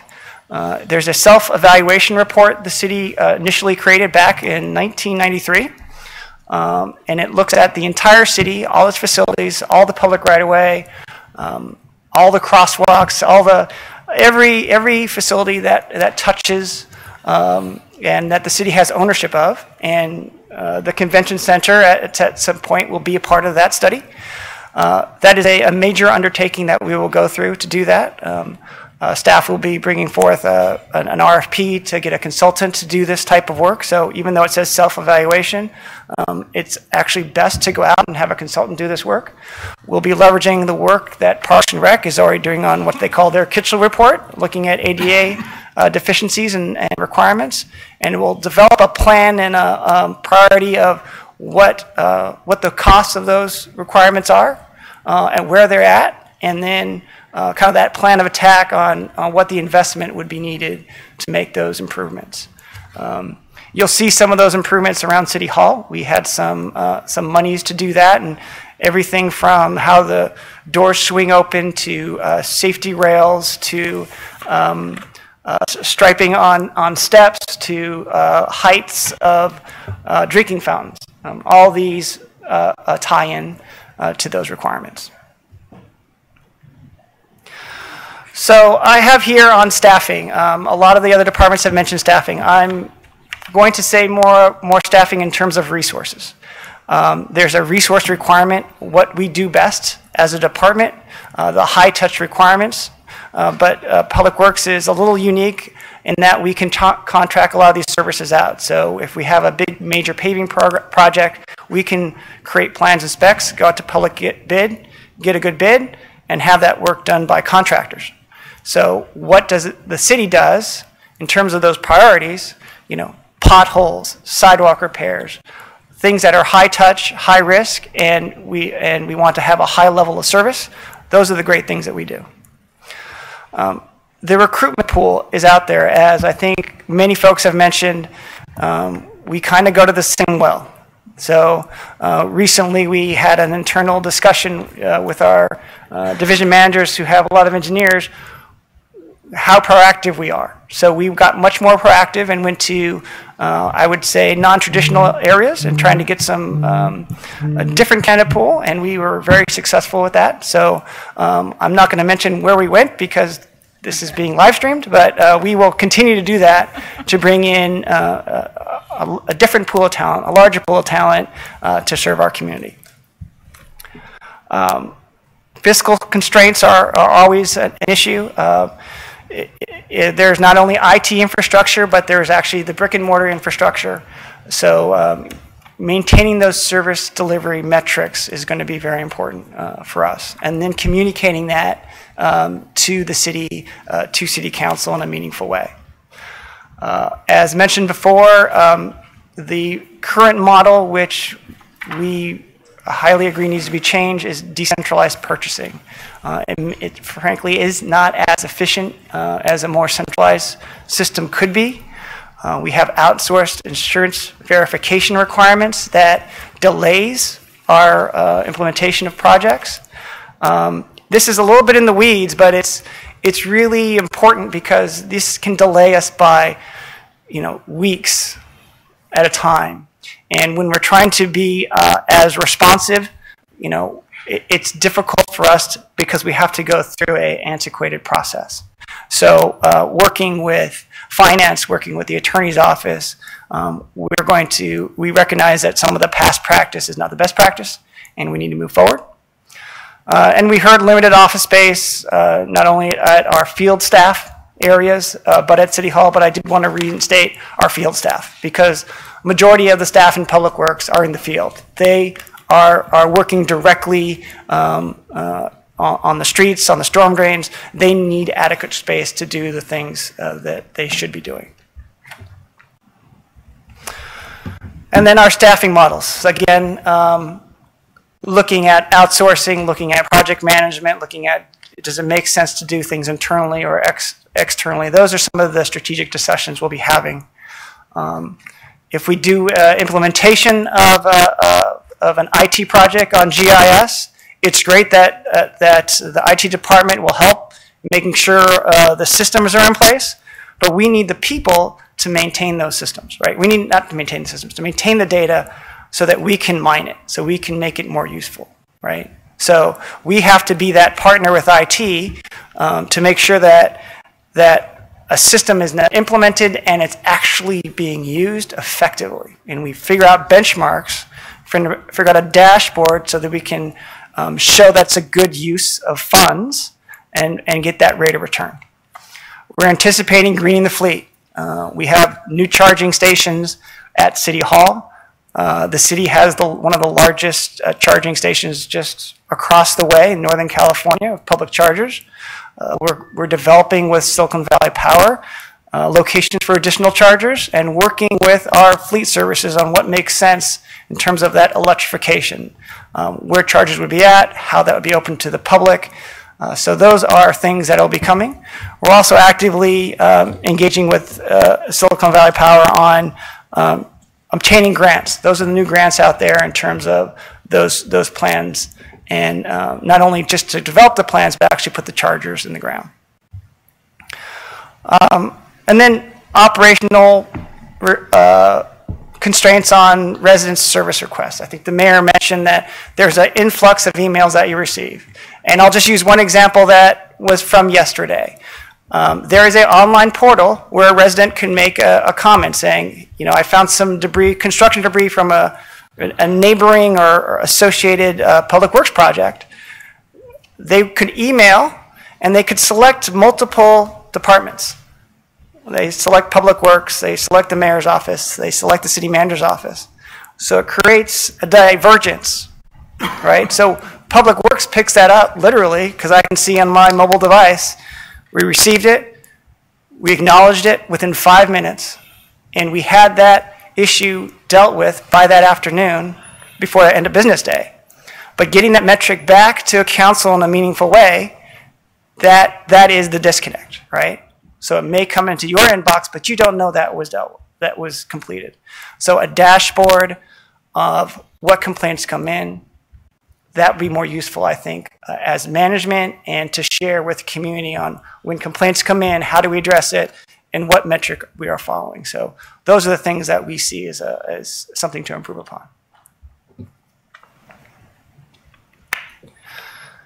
I think this is my last slide. Okay, so in summary, we're here to move projects forward, right? We're here to make sure that we have efficient capital delivery, that we are the engineer of choice for our departments, that we serve the community in its solid waste needs, and then maintain the integrity of the right-of-way. So if things are happening, contractors working out in the field, there's a contractor doing something, and maybe the steel plates are making noise, we want you to call Public Works, and we need to be responsive to make sure those issues are addressed. And then looking at transportation systems, I can tell you right now, everyone's a traffic engineer. I mean, honestly. And the most input that we receive are on traffic complaints. The economy is booming. How do we make our systems more integrated in terms of traffic light controls, in daylighting potential areas where we may make changes, and then being responsive to those projects as they come through. So when we look at our capital project delivery, what are the high priority projects? And then do we need to kind of restructure, what goes first and what goes second and what goes third, right? So we do that internally as a department. And then I'll hand it off to John Rockema on Silicon Valley Power.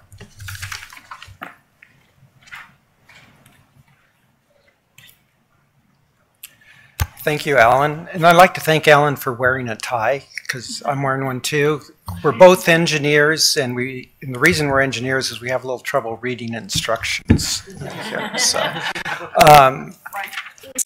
I wanted to do, I'm the last presenter of the day, so that I'll try to get through this as expeditiously as possible here. Silicon Valley Power, we have an operating budget of about $392 million. About $30 million of that goes to the general fund in the form of contribution in lieu, but also, very importantly, services from other departments. We couldn't provide the service that we provide without the support of all the other departments within the city. Now, our number one service delivery is a full service electric utility. Our number one metric on that is I always look up and see that the lights are on, so that means our performance must be at least okay here. So, but we also provide dark fiber optic leasing to commercial customers in Santa Clara. We also have a full range of energy efficiency, solar incentives, green power programs. We also maintain and fund street lighting in Santa Clara. And then as an ancillary service of our advanced metering infrastructure project moving forward, we also have about 5,000 or 6,000 users on an ongoing basis of our outdoor Wi-Fi system. Some of the other services that aren't as well known is we do answer calls 24 hours a day or after hours and dispatch for all the non-public safety departments. And we also do the traffic signal maintenance in the city. Now, one thing that going into our accomplishments, one thing we're proud of is we're up to 1,410 days with no lost time injuries in electric utility. That's an important metric for us. Now, last fiscal year, we came off a pretty good year. Our loads increased, our sales increased by 4%, but we also decreased our operating costs. We're 3% below budget in addition to serving the additional loads. That allowed us to bring our reserves back up to the $120 million target and also put $3.5 million into the pension liability trust fund. And it also allowed us to skip a rate increase that we had planned for January of 2018. Now, another accomplishment that's very important to us is we have trouble recruiting line workers, and we probably have about 18 of them positions there, and we have 6 vacancies, and we haven't been able to hire a journey level line worker for over a year here. So we started an apprenticeship program. We now have 6 apprentices that we are putting through the process, and it's a 3-year apprenticeship program, and we're looking forward to successfully completing that. You know, we also do a lot of, with all the new business coming in, all the new developments and so on, we do a lot of work to actually get these connected. It takes a lot of design work and as well as the field connections. Another thing we've done this year is we were audited by the Western Electricity Coordinating Council. There are FERC reliability standards, mandatory federal standards that we have to meet in the areas of operational planning, critical infrastructure, and we went through all those reviews on that. We've completed an erosion control project. One project that we're underway right now is Northern Receiving Station circuit breaker change-out contract. So that sounds kind of nerdy, but the good thing about this is it's an important project because it actually increases the capacity of our system to serve this new business coming in. So it's projects like these that we're always looking toward to make sure we stay ahead of that curve with our system capacity. We also entered into, with council approved, a utility scale solar power purchase agreement, and we're working with PG&E on the relicensing of a hydroelectric project. Yeah, as far as upcoming issues, our business environment is really changing a lot. And one of the big areas is with climate change, and we heard about that earlier. Here, there's a lot of legislative and regulatory initiatives as well as our own. They have increased the renewable portfolio standards, which the city's always been ahead of the curve there. But it also increased a lot of reporting and for greenhouse gases and cap and trade and so on. So it's a very big and important area for us moving forward. There's also been a lot of technology changes out there. Distributed generation, you may have heard of fuel cells being marketed to our customers, energy storage, information technology, a lot of data out there that is in communications has changed, electric vehicles. There's just throughout the industry and throughout our customers, just continuous change in technology that we need to keep up on and make sure that we adopt and factor into our business plans. The other thing that's very important is cyber and physical security threats. You see in the news a lot about, cyber attacks on the electric grid and electric system. And that's a very important part of where we went through the auditing process with the mandatory standards, but we are continuing to work and increase our security of our system here. And a lot of these drive business changes, business model changes as we go forward. Then they also are driving the need to restructure our electric rates. Right now they're heavily weighted on commodity kilowatt hours sold, and as we go forward it's got to be more weighted on to more fixed costs or the costs of the wire system connecting people. We got infrastructure and asset management. A lot of our infrastructure is aging. We now need to make sure that we keep it up to snuff and that we bring it up to date. And the other thing is we talked about system capacity and upgrades in those projects. As we continue to get substantial load growth, and we're one of the few electric utilities in the state that has substantial load growth going on, we see the same energy efficiency and so on impacting our residential customers and our other customers. People are using energy more efficiently. But we also have a lot of data centers and big developments coming in that actually increase the load in our system. So we need to make sure that we are doing the projects that are necessary to have us be able to stay ahead of that curve and be able to serve these customers. We need to look at our use of our remote property. We own 3 different properties outside the city and just take a look at how those are being used. And also space planning. You know, we've heard a lot about that from other departments. You know, in here, you know, throughout today in their presentations. There's a number of issues and threshold issues and decisions that we need to engage the council on and start talking about. You know, in those areas. There's also retail and wholesale market changes. Our customer expectations, they're looking for cleaner, greener energy, but they also want lower prices and want to maintain the high reliability. You know, so these are all, you know, drivers for us.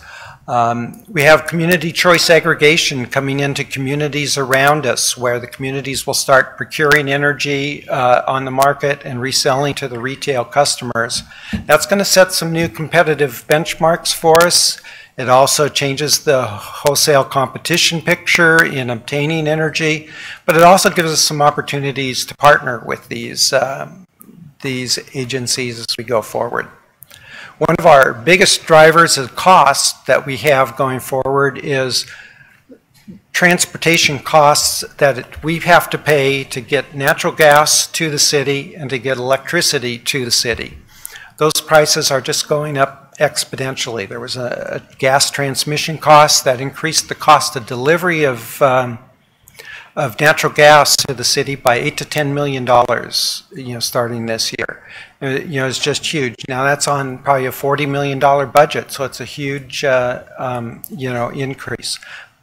Electric transmission costs are going up just as fast. There's other initiatives out there with regionalization and broader initiatives that also have the potential to impact our operations. You know, so what are some of our operational constraints? You know, one of them is, you know, the ability to attract and retain qualified utility staff at all levels. You know, and I'm not looking at staffing levels here. I'm looking at being able to attract and retain those people to fill those 186 positions that we currently have budget. We're running about 25 to 30 vacancies. We're working hard with HR. HR is working hard with us to get those filled. So, but it's hard to attract and retain them. And as I talked about earlier with the apprenticeship program. We also have, you know, again, a continuing volume of new load requests for service coming in, and with all the development in the city, that creates a heavy engineering and field workload on our staff. And what happens is when you're connecting the new load, that means some of the maintenance and some of the other work, you know, kind of, you know, gets set aside. So we're working hard to make sure that we try to keep up on that, as well as connecting the new load coming in. And again, we got to keep those system capabilities ahead of that new load curve here. Some of our administrative systems, we've heard a lot about that, won't go into a lot about that, need to be updated. Billing systems and other systems need to be upgraded. And then another thing we have is our staff is split like many other departments we have. You know, we have our yard where our field crews are, but then our administrative engineering staff, our resources groups are split between, some of them are still in City Hall, and then we have about 50 people out in leased property out on Martin Avenue. So we are split there, and that impacts the way we do business. So what are some of our areas of opportunity? You know, one of the things I'm really excited about is we're entering into a strategic, you know, planning process. And I think all of you have been invited to give interviews to work, you know, in that. We will be engaging and having opportunities get public engagement into that process too. We're in the process of scheduling some of those dates as we go forward. It gives us a chance to really update the vision and the strategies for the utility as we move forward in this new environment. You know, we've, as of the first of the year, our residential service is 100% you know, carbon free. And then again, we get to start engaging on some of the discussions that you know, with space, and that impacts, you know, how other departments too. So that's a discussion that, you know, that we need to engage the City Council and others in there. We do have a $55 million capital improvement budget this year. Our 6-year forecast is about $218 million in a number of different areas. We won't go through, all of those, but it takes a lot to keep our system up to snuff and to continue to serve new load and to maintain our existing facilities. This is just a high-level long-range planning chart here. We've talked about some of those shorter bars on top, but I wanted to point out some of the bottom ones, starting from the bottom up. We have all of our customer programs, new connections, load growth. We talked about that. But we're also continuously into a resource acquisition mode in renewable portfolios and in renewables. This is an ongoing basis for us. We always have our door open looking for opportunities, there. That's an ongoing process. And then we have our substation and system rebuilds and expansions. And I guess, again, we've talked about that. So just kind of in summary, bringing it together and trying to keep us even more on time here. I think we are well situated to actually adapt to this changing business environment, and we'll continue to do that. We got our strategic planning process, and I think that's very important to us right now. Some of the near-term actions we did, you approved a standby rate, which is actually important to us, and then, of course, the 100% carbon-free for residential energy as of the first of the year. Coming up, we'll have some discussions on the rate structure to reflect more of the costs of service, and then discussions on the use of our remote property, and then also some of the space planning issues around Civic Center and the utility. So with that, I'm done. So, thank you. Great, thank you, John. So we'll turn now to council and open that up for questions, comments, responses to staff on what you heard from the 3 presentations. Welcome, Council Member Caserta, you're up. John, my question's for you.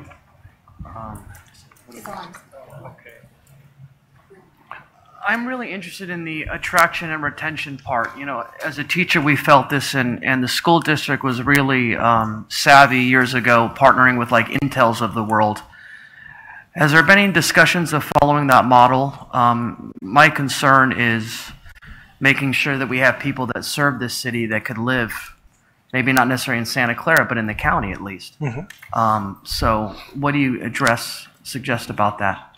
Well, we have a number of different things that we're doing. As you're aware of, we do have our scholarship program where we encourage students to go into an energy field, and we provide scholarships in that area. We have had talks with various labor groups and various community colleges in the area about training and so on. Our apprenticeship program provides an opportunity, but to be honest with you, when we open up an apprenticeship position, we get thousands of applications. I mean, it's a big program. So there's no shortage of people who want to come in. But it is important that the people that are successful in those programs are the ones that live here now because of the cost of living in the area and so on. So I don't have real good answers to your question, but that's what we're doing. Thank you. Other questions, reactions? Mary Gilmore? Thank you. Start with community development. I was wondering, first of all, there was a lot of good one-liners from all the department heads. So city manager, I'm wondering if there was some kind of comedy course taught for our department heads, because they've been quite entertaining. Especially in this cluster. Exactly, which is really unexpected. So I just want to say, no offense. That wasn't my question though. But so Andrew, code enforcement issues are extremely important to our community, and I know many of us receive a lot of questions, comments, complaints. Some more of a minor nature and other times more of a, extensive nature in terms of code enforcement. So I think that the staffing of that function for the city is super important. So I just wanted to ask you about, are we fully staffed for that? And, what do you see in terms of code enforcement in the future? Yeah. Well, in terms of staffing levels, we do currently have 4 personnel. 1 is on a contract basis. 3 are regular employees that provide that service. We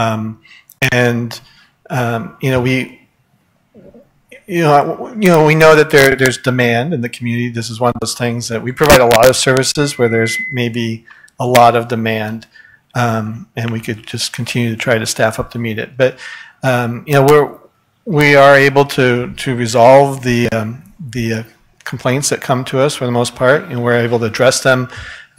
People aren't always happy when you're dealing with enforcement, but we are able to complete the cases. And so, that's where we are. We're providing the service, and then if there are specific needs or something like that that we need to focus on more, I'm open to hearing about that and trying to address it. All right, and I don't know if this is a question for you or the city manager's office, but the My Santa Clara app, who manages that when the complaints come in through the My Santa Clara app? Do they go directly to community development, or where do they go? Public Works or so managers? Anything specific to code enforcement does come directly to our code enforcement staff. Okay, it goes directly. Okay. People, the community that know about it really like it, that you can get some real-time response on that. So I wanted to send that back. Also, there's huge interest in the specific plan processes that are happening, the 4 that we have, the El Camino especially, Freedom Circle, Patrick Henry, and Tasman East. Just a comment I wanted to make is that there are many who, in our community, who would like to participate in the community involvement, and so I think that both the outreach and the communication regarding the specific plans as they're moving forward, and I know we're in the middle of the Tasman East one, but the communication to the public about what's happening, what the schedule is, and what the milestones are for that. Those specific plans, I think, are really important, and we need to pay particular attention to the communication and the explanations going forward on those specific plans, because there are quite a few people that would like to be involved in that, in different ways, shape, and forms. And then the placemaking initiation, I'm hoping we continue with that and bring that, at least, I know we're trying to bring it to all of our projects, and our parks and other ways. I think as the city is becoming denser and denser, that's going to become increasingly more important to create some spaces for our public in that. And I think that's all I really had for community development. So I had some questions for Alan, or comments on Public Works. One of the things that some of the feedback I've gotten from our community in the past is that whatever project or program that we deliver to the community, for example, the pilot residential food scrap recycling program, the hawk signals on El Camino and Lafayette, those types of programs, I'm just naming a couple of them, as they're launched on the community.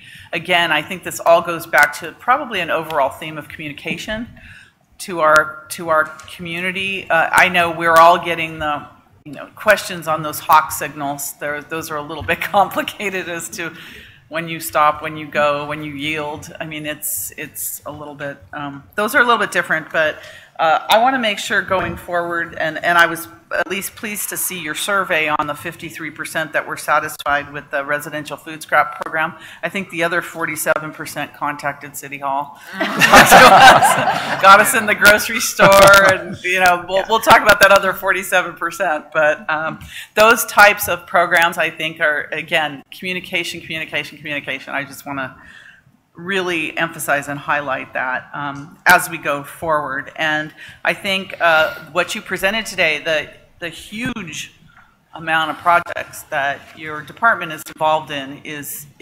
mind-boggling, really, as to what all those balls that you're,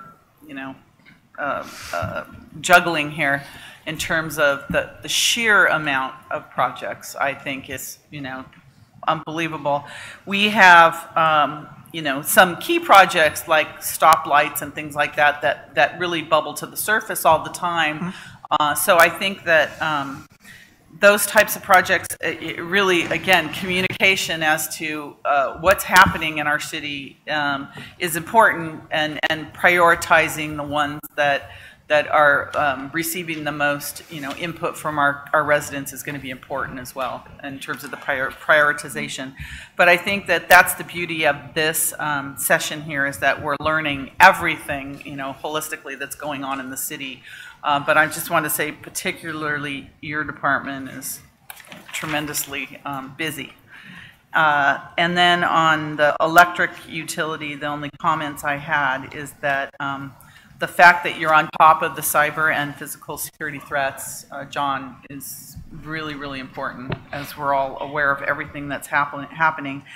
And the fact that I don't know how we're handling the transmission costs and the increases in the transmission costs, and how they affect the overall rates of for our residential customers and our business customers. I look forward to the larger discussion on the rate structure, to give us a realistic view of what we need to do going forward in terms of our rate structure. And I see the split operations of your department and the physical offices, the split of the physical offices is really challenging in this environment, especially the collaboration between your department and other departments in the city. It's impossible with the split physical plans. And I think my last thing for all of these, as a matter of fact, for our city manager and city attorney, is the coordination of information and approvals between the departments, especially in the area of land use approvals, I think is really important. And we've had issues in the past. I know I've received, issues, complaints about projects where this department, fire's not talking to public works, who's not talking to community development, who's not talking to the SVP. The coordination of all the departments, and I know that is the delicate and intricate balance, and it takes a lot of experience to put all that together, is really important when we're looking at efficiencies in production for our community. And I think physical plan is really important when it comes to that. And I'm not sure the community is going to say the physical plan is a priority, but in terms of delivering the services to our community, we're going to really have to look at how the departments work together. I know that's your job, but we're aware of, there are huge challenges with all the departments working together and trying to produce a product for our community. So whatever we can do to help in that front, I just wanted to point that out, that's something, I'd like to see, better coordination of the different departments. Good. That's all I have. Excellent, very good. We'll go to Councilmember O'Neill and then to the Vice Mayor. Yes. Okay, great. Thank you. So I'll just kind of start, and some of these are for Andrew and some are for John and for Alan. But so Andrew, when you were talking about the housing and community services, one of the things that we did mention was that we've been helping about 20 homeless folks through the TBRA, which is the Tenant-Based Rental Assistance Program. And I know that in our Housing Rehabilitation Loan Committee, we've talked with the Housing Division about being able to use other types of federal funds to do more of the TBRA type work, because a lot of folks are in this area here. This is one of the things that people talk to me about, is that they're in fear of losing their housing through rent increases. And whether there are other funds, I know that the situation with the federal government on a lot of this is a little dicey, but if there are other funds where we can't use them for other programs because of we're kind of priced out of some of the participation, if some of that might be available to, to provide rental assistance for residents who might be in a bit of a crisis? Yeah. So we received two types of grants from HUD, from the federal government. One is Community Development Block Grant, and the other is home funds. And historically, we were using the home funds in our housing rehabilitation program. And that's where we really began to, even though they have sort of Bay Area adjusted home values, we were still hitting the cap, and that, as it got into even the small, modest homes that we were repairing were still getting close to being $1 million in value, and it was just we were no longer able to use those home dollars there. So we've actually, in this last budget, reprogrammed those into the fund, the rental assistance program. And so we contract with a nonprofit to administer that program, and it's sort of a ratio of about 1 caseworker to 20 families. So we're looking at doubling that from the 20 or so or 25 that are in our current contract up to about 50 that we would be providing services to. And so we're working with them to ramp that up. It's still a fairly new program, and so we really started almost at 0 and got to about 20, and we're looking to grow that to the full number in the next year. Okay, great. And then you mentioned initiating the community outreach for the city housing sites, which I think some of us have noticed that and seen some of the meetings coming up. Do you have a timeline, or is it very open at this point in terms of like, any indication of developers that might be interested in working with us on those sites? So we have 3 sites that we're working on, and we're kind of working on them in sequence, a little staggered. And we started with the San Tomas Monroe site, but then we're moving forward now with community next for the one up on De La Cruz, and then we'll have one on El Camino Real. And our intent is to do outreach first. And so we had a first community meeting on the San Tomas Monroe, and then we followed up with a survey that we're conducting on our website around that site. We'll do the same with the other 2. And not until we have that information from the community collected will we then issue requests for proposals. And we've said that we will use the information we gather through that input as we'll put in the RFP and say that we're going to use this to evaluate proposals. Here's what the community, what we heard, to what degree can you meet that input from the community. So in terms of timing, it's really somewhere in April to July that we would be rolling out those RFPs for those 3 sites. Okay, great.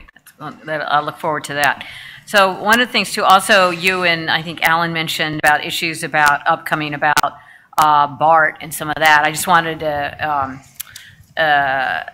remind, so the staff remembers that I'm actually on 2 committees at VTA related to BART. One is a governance committee, and the other is kind of an oversight of the project as it goes forward. So please, if you have really, concerns that you don't know if I'm aware of, please make sure to, let me know whatever concerns you might have in those areas, since I'm going to be spending a fair amount of time this coming year on looking at some of the issues related to BART as it starts making its way to Santa. Actually, if it goes ahead, the digging will start in Santa Clara, so we get the effluent coming out of there. But so please keep me aware, keep me informed of any concerns you have.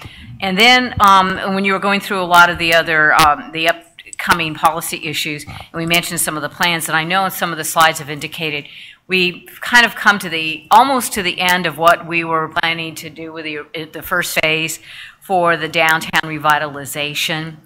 And we've had some others, recent study sessions on that. So I was wondering if you've had any thoughts, if you've had a chance, I know you had thoughts, formulate, what might be the next steps with that project, since there's a lot of community interest. Yeah, so specific to the planning process, we had the workshop in November with the community and got sort of presented the framework of what we thought we had heard through the workshop, got some series of workshops that we had and got some input. And then the next step is to package that into a vision document that we would bring to the council to sort of memorialize what was the input through that process. And then sort of in parallel with that, I know, we're continuing to work with property owners and sort of discuss opportunities that we might have to try to move forward the community vision. And I think there was some discussion about that earlier in the day. Well, I know the city manager indicated some discussion in closed session, but I wasn't quite sure what you were envisioning for the public process. Okay, thank you. And then one of the partnership projects you mentioned was St. Mark's. And for that one, I think the only way I've heard anything about that is because a couple of my friends who happen to be or were parishioners there. Can you say anything about the status of that? Yeah, so the church there was interested in doing an affordable housing development on their property, and partnering with an affordable housing developer. And so really, before they even contacted the city, I think they went out and had some contact with the neighbors and have been in discussion, working with the neighbors. And then they've had some initial conversations with us about funding, sort of as will happen in this process, they come to us and say, if we're able to go forward with this project, would the city be able to help fund it with some of the monies that we do have for these types of projects? And then, as mentioned too, we certainly look at what we have and how they fit into our criteria, and we also help them go to the county and look towards the county, which increasingly has resources as well. So we've sort of begun the conversations on that front, and then they will be coming in soon, I understand, with an application for a rezoning request, and then they would go through our formal hearing process. We'd have at least one, probably more community meetings. We sort of have the first one early in the process, see how that goes, gauge how well they've already, and it sounds like they've already been working with the neighbors, but we'll get input from that as well, look at changes to the project and take them through the process, and ultimately come to the Planning Commission, City Council. But they have not yet formally submitted anything to the city. They've just talked to us a couple of times about what their thoughts are. Okay, great, thanks. So then, that's all I have for you right now. Thank you, Andrew.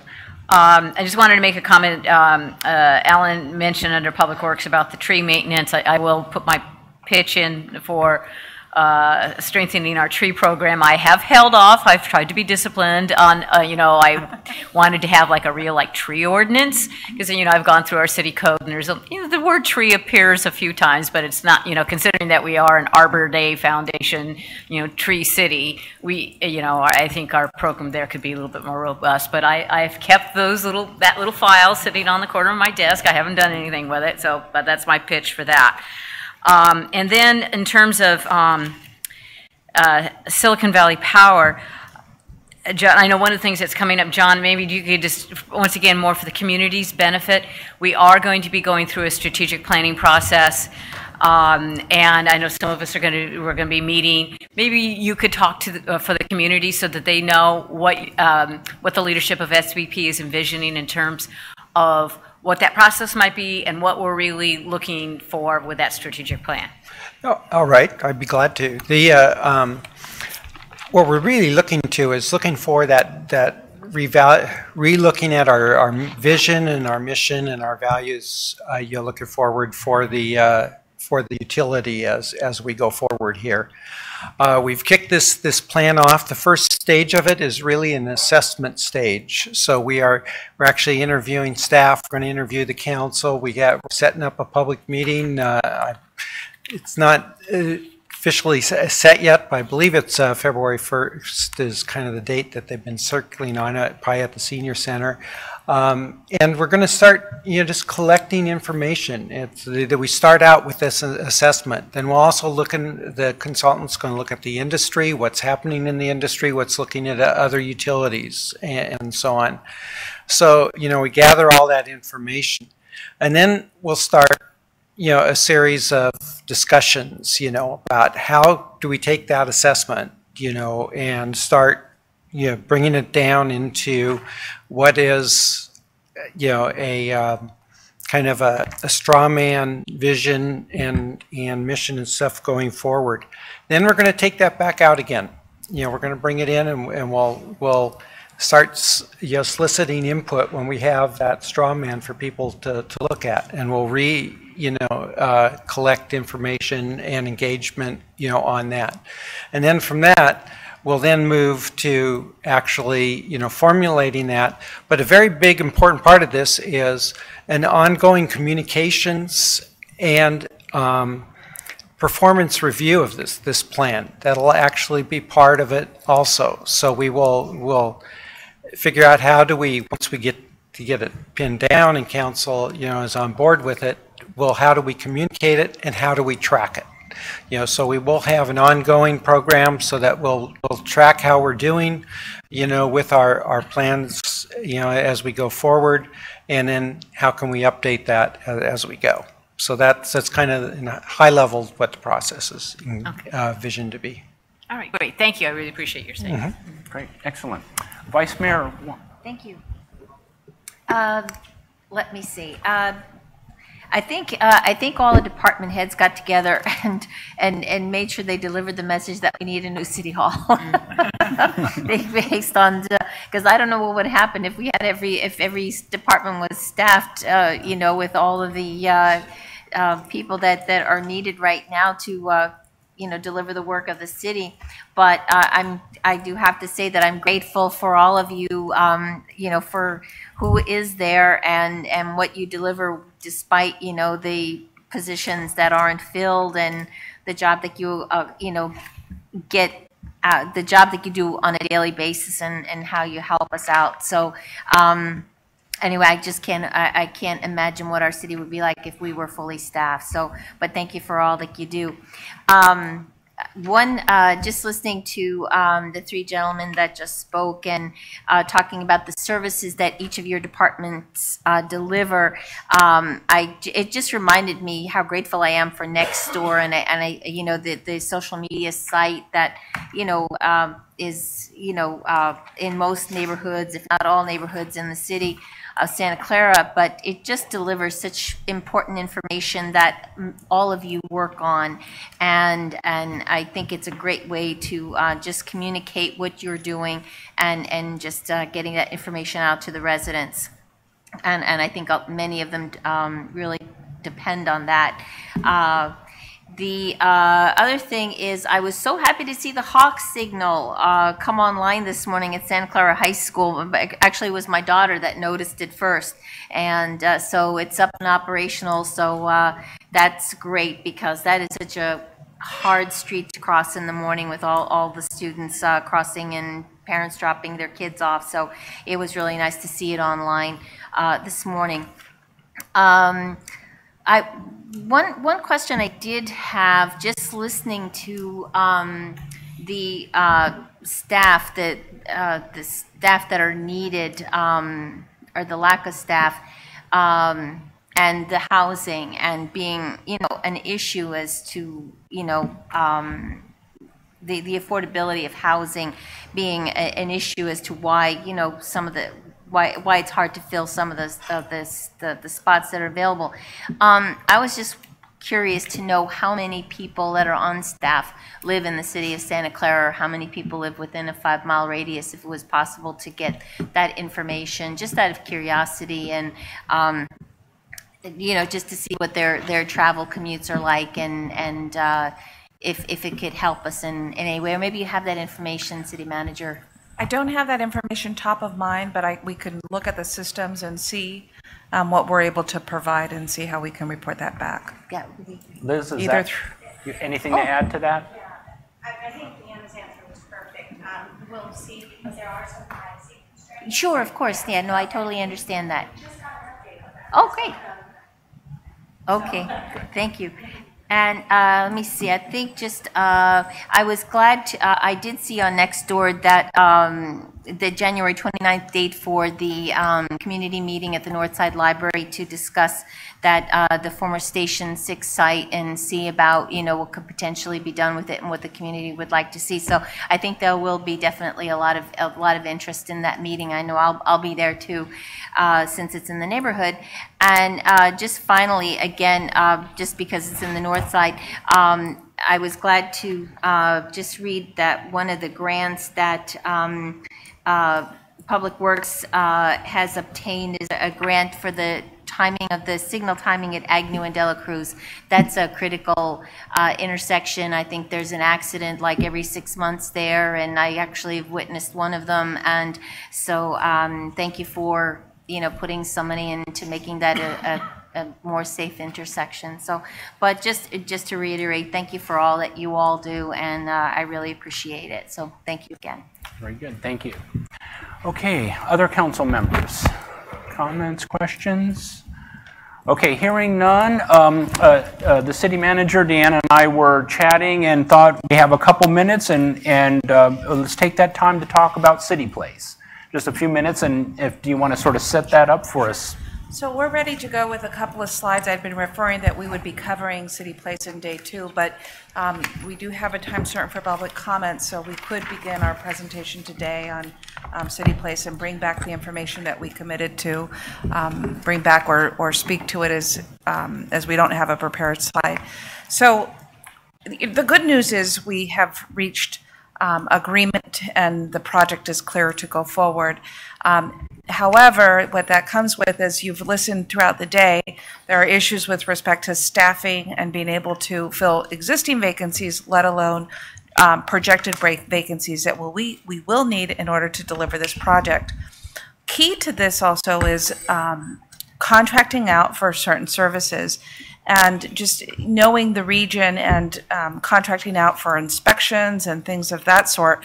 It's a very competitive market, particularly there's going to be few agencies that can handle this scale of development, as well as ensuring that any work that consultants do to clear up that they are not conflicted in the work, so that they're not participating in producing the work and then turning around and either inspecting it or having some form of approval or clearance. And if you were here throughout the day, as many of our members of the public were, the issues around contracting and getting into contract and the time it takes and some of the burdens that we'll have to get through. And so the combination of the staffing and the contracting out component, I feel like we're a little behind. We can catch up, but it is something that we will need to spend significant amount of time. That said, it also requires, as already came out through the mayor speaking, that we are streamlined and that we meet the development agreement turnaround times that are very well articulated in the agreement, and in some cases pretty short turnaround times. So we will be challenged with making sure that we serve to the development agreement, but also work in new ways through new resources. I also want to leave one thought, and I've said this in different forms before. The retail assumptions that are in the City Place development, I've had an opportunity to talk with the developers because originally what was contemplated, as you know, were some of the larger scale retail stores. The market is very quickly changing for retail, and keeping up to speed with what is going to be strategic and advantageous for the development needs to be front and center and probably validated, and they are themselves validating this information, but with respect to the bottom line of what it means for our general fund, we too need to endeavor down that path to understand that as they make changes through, for instance, the Macy's that was assumed as part of that development that is obviously trending downward at a national level, whatever is replaced as they bring forward a replacement concept, what does that mean in terms of the financials around what had been originally assumed? So Ruth is going to walk us through the highlights of the project, and then we're available for questions. Good afternoon, Mayor, Council, staff, and public. So as we start to talk about the City Place project, I think it's one of the things we'd like to do is just to put a little context when we talk about just the scale and the magnitude of this project. So the City Place is discussed as one of the biggest projects being undertaken on the West Coast, if not west of the Mississippi. So we are looking at creating a place, creating a development that will basically start to move the center of gravity from north of the bay further down south. So mixing with all that we have to offer in the South Bay with our our corporations, our entertainment facilities such as Levi's Stadium, as SAP, and everything that the South Bay has to offer, we'll start to see more of a shift of the center of gravity basically from San Francisco down to the South Bay. So what does that mean? So by the numbers, the project, as a reminder, is about 240 acres and about 9.1 million square feet. So if you put that into context, as we've heard reported previously, it's like 6 times the size of Santana Row. Of the 9.2 million square feet of, on total project basis, 5.4 million square feet of office and an office campus environment. And the heart of the project, though, is really the uses underneath it, which is retail, residential, hotel, food and beverage, and entertainment. And those components really make up the city, what we call the city center. And you'll note the big red letters on the bottom that this is a recurring theme throughout this general presentation. And we want to remind ourselves again just the scale and the magnitude of this project and what that means to the departments and the staff in order to implement it. So the city center, as I mentioned before, is really the heart of the overall project, which will create the place in North Santa Clara, retail, hotel, entertainment. And so the first part of the project is going to start on south on Tasman, and so what we know is the Tasman lots. So we know for sure it's going to start there. It'll be about the very first phase will be about 750 square feet of office, plus a hotel, and plus some ancillary retail. But in order to develop that, we'd be looking at some major changes in infrastructure.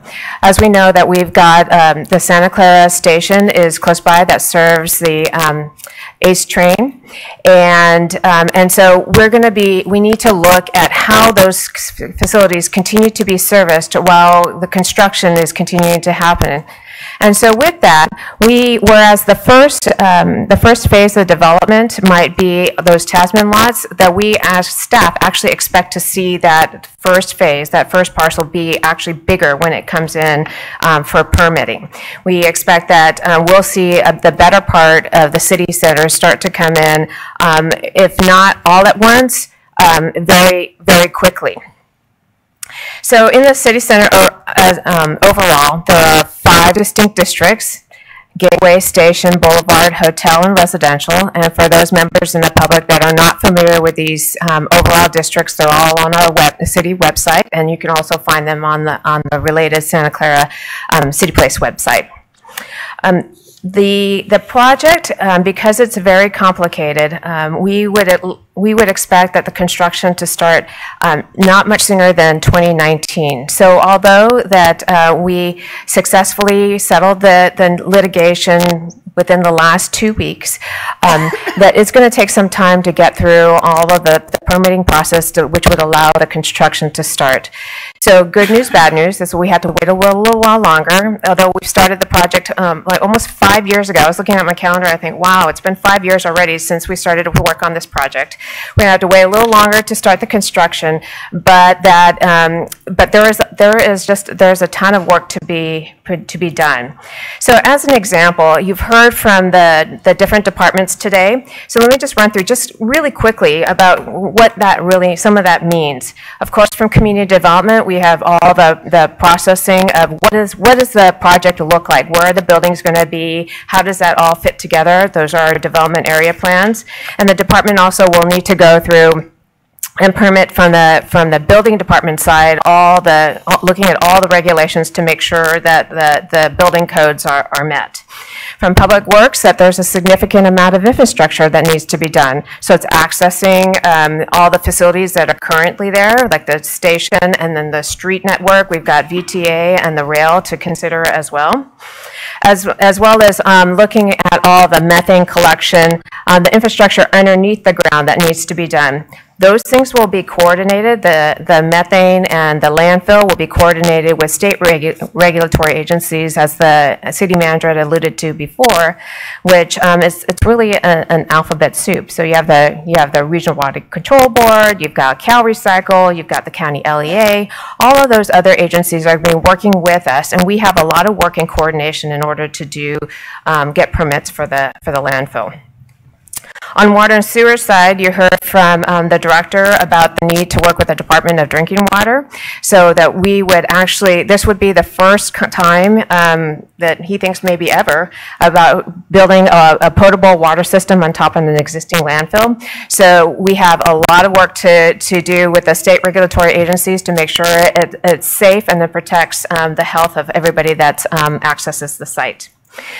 We've heard about Parks Department and the need to plan for and look at all the parks in the project, as well as the big Central Park North, or the park, the 35-acre park that we have on the project site. From Silicon Valley Power, we've got electrical distribution. There's no distribution on the site right now, and there will be a new substation that would need to be built in order to accommodate the project. And then for the fire department, we'll be looking at a permanent relocation of Fire Station 10, as well as a temporary relocation that would accommodate for the permanent location. So that basically, at the end of the day, the fire department will have 2 new / upgraded facilities on Fire Station 8 and Fire Station 10.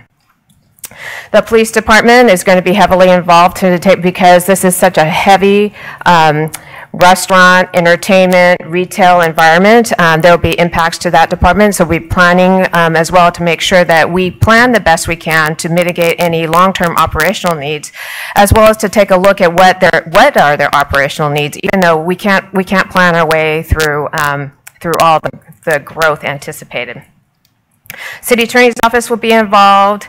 We've heard about IT and then the smart cities, and then we've heard also from the library their interest in developing some kind of services on site. So again, just a major impact on the workload, and all departments participating really into trying to create the best projects that's possible on this site. So as the manager mentioned, that how are we going to look at this and how is this going to really happen?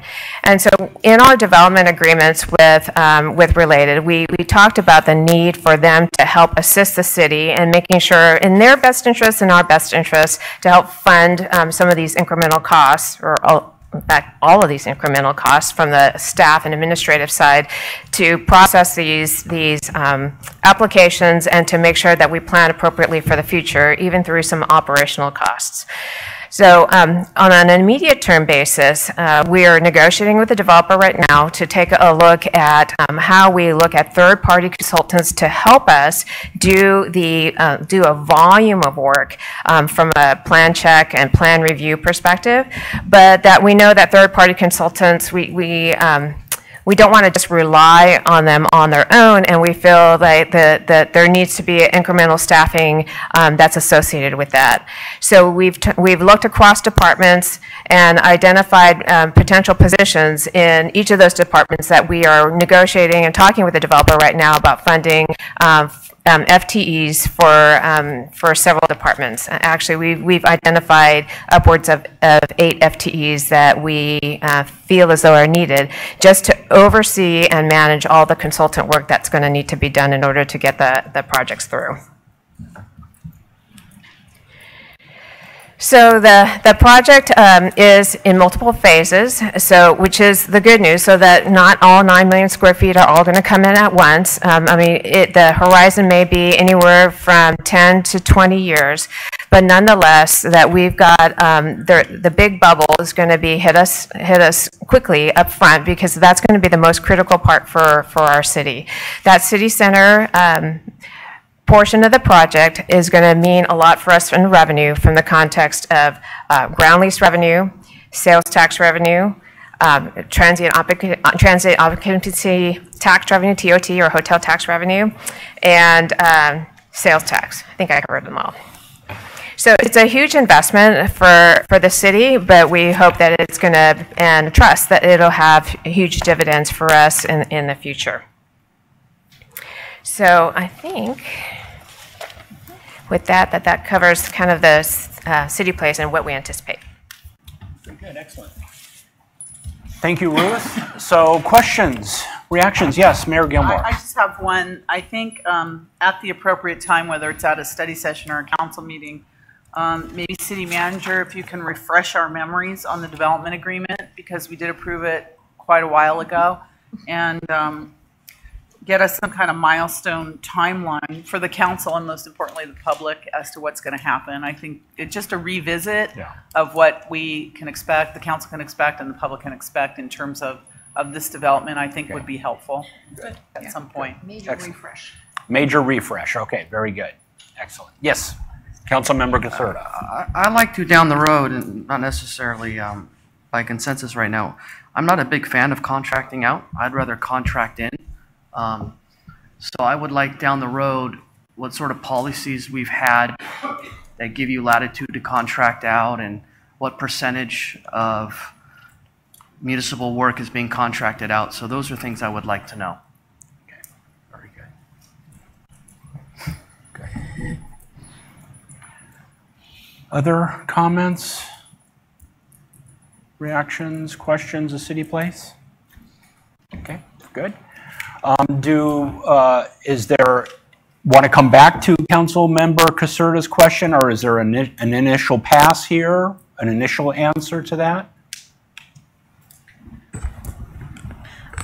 We probably need to do a little bit of work Yeah. and then produce some information Yeah. for the council to consider. So let staff go, moving forward. do some research and do some document finding. Thank you. I think also if we can get from the developers at the appropriate time the thoughts on the core of the project, because I know that which we've had a lot of discussion over the last year and a half, is that the retail market has changed a little bit, and the initial project that was presented to the council and the public included, like, for instance, quite a few department stores and things like that. And it's my understanding that may no longer be the case, that the retail has changed and the components of the core of City Place has changed. And I know that one of the issues, and speaking to the just the staffing issue too, I mean, this is the biggest project that we've ever encountered. And I know the developers, and as we are as well, they want to get it online as quickly as possible. So I think that we're going to rely on our management to get back the information, but also to process this efficiently so we get it moving. Good. Because everyone's been waiting a long time for this. Yeah. And if I could piggyback on that, like, we've had a lot of discussions about retail, and a lot of residents ask all the time, like, why don't we have more stores? And try to say, like, let's just read and listen to what's going on in that space, because as the mayor mentioned, there were a lot of discussions, even specific brands that were going to have flagship stores, and in terms of like a lot of the income projections, like Assistant City Manager Shikata mentioned, was sales tax. So even if you kind of switch to some kind of other kind of like entertainment model, that that's to me some of the analysis is that still going to then produce the kind of tax revenue if you shift from like if you're trying to go to more of an experiential space, instead of having people shopping at a Bloomingdale's with a pretty high sales tax levy, whether you're going to whatever, if it's some other kind of entertainment experience. I mean, so that I think that's some of what I'm interested in. We'll want to work with the developer, as I mentioned, on just validating the financial assumptions that came with the development project, but also on what their leasing strategy is and what are their target audiences or markets that they're trying to get into lease, and how they plan on deploying that model. Because oftentimes where you set your sites are, the retail come together in clusters, and so we'll want to understand what their activity is and at what level they're out attracting those types of leases. It sounds to me like we just need a good informational session where we tee this up and offer a 2-hour session and or such time so that we can get through this, get ourselves all on the same page. That was my question. That was definitely my question, because I think we that major refresh is, we have to look. I mean, we were told things how many years ago, and the climate's changed. So what do we do, and what is the impact going to be, and how are we going to fund, FTEs, and how are we going to, whatever? How is this sucker going to be built in these phasings where it's least impact to the people out here? I mean, we're talking environmental impact. We're talking just traffic. There's just so many things that I think we really need to ask the developer and how we're going to get this through again, because it's a behemoth. There's financial assumptions out there to the general fund, and where we started the morning as how dependent our general fund is on sales tax and TOT, right, and how vulnerable those funds are in down markets. Those connecting the dot opportunities through this project are really important so that we know what level of focus we need to have to bring back to our fiscal planning in the future. Next question, Deanna, sorry. Were we going to, being that we just got this approved again, are we going to have like a soft opening? I mean, how are we going to roll this out to the public? Just curious as to, have they said anything to you about what we were going to do or how we were going to address this? We do need to engage them earlier. Actually, later in the year, we had talked about a ceremonial opportunity, so we need to get that back on calendar, as well as get an informational session. So what we need is just to put the work plan in place so that our community is refreshed, the council is up to speed, and then staff is obviously on the same page to get this project moving. Yes, Vice Mayor Wanatami, you had some questions. No, not a question, but just to get tagging on to the request again, bringing an update, refresher, and to make sure to include transportation. I'm sure it will be, but there were a lot of conditions that were part of the approvals, including a multimodal study, and I think it's important that the community again be reminded, that what the plans are, and including some of the settlement that will be used again to help fund some of the transportation needs out there as well. So just to make sure that that's part of any presentation. I did want to mention, and Councilman Vice Mayor, you just reminded me, we are working on a couple of key things forward on transportation, particularly a study session on high-speed rail, and inviting some agencies over to provide a public presentation so that we're all on the same page with respect to that coordinated project.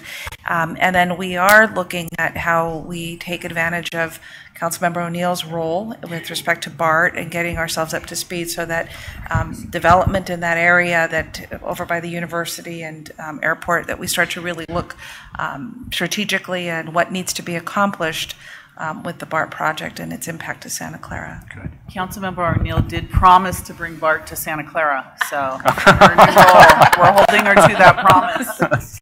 No pressure or anything. Very good. Council, any other questions, comments, reactions around City Place? Okay, so let's, we're a couple minutes before 4, but I think now is a good time for public comment, and I alerted them, so I think we're ready to go here. I'll bring up the speaker cards, and the clerk will get us organized. Yes, thank you. Thank you. Mm-hmm. Okay, we can start with Mr. Suds Jane, followed by Tracy Wingrove. Good afternoon. Good afternoon. Deanna, as a fellow MIT alum, I was ecstatic to hear this morning about the increased emphasis on data in making decisions. Years ago, I surveyed 17 cities in the Bay Area and discovered that the average was 1.48 planners per 10,000 residents, while Santa Clara had 0.42, or 1/4 of the average.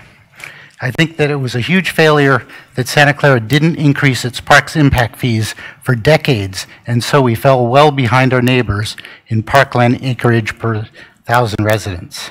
In the last election, there was a big debate as to whether we had enough police officers. I discovered that we have 1.2 sworn per 1,000 residents, while nationwide the number ranges from 0.6 to 6, and Sunnyvale has 1.4 sworn per 1,000. So it's these types of metrics that I'm asking for. I think Santa Clara needs to do a better job of tracking the staffing and expense ratios for other cities around us. This includes developer and other fees. This morning, I also heard reports from department heads about staffing levels, staffing levels. HR has 15 FTE and IT has 8.5 FTE. Only Brian Doyle said that the 6 FTE did not include outside counsel. So my question is, how many outside contractors are used by the various departments, and are the outside contractors, are these numbers outside of the FTE numbers that were reported? Finally, there are a lot of updates needed for zoning in our general plan.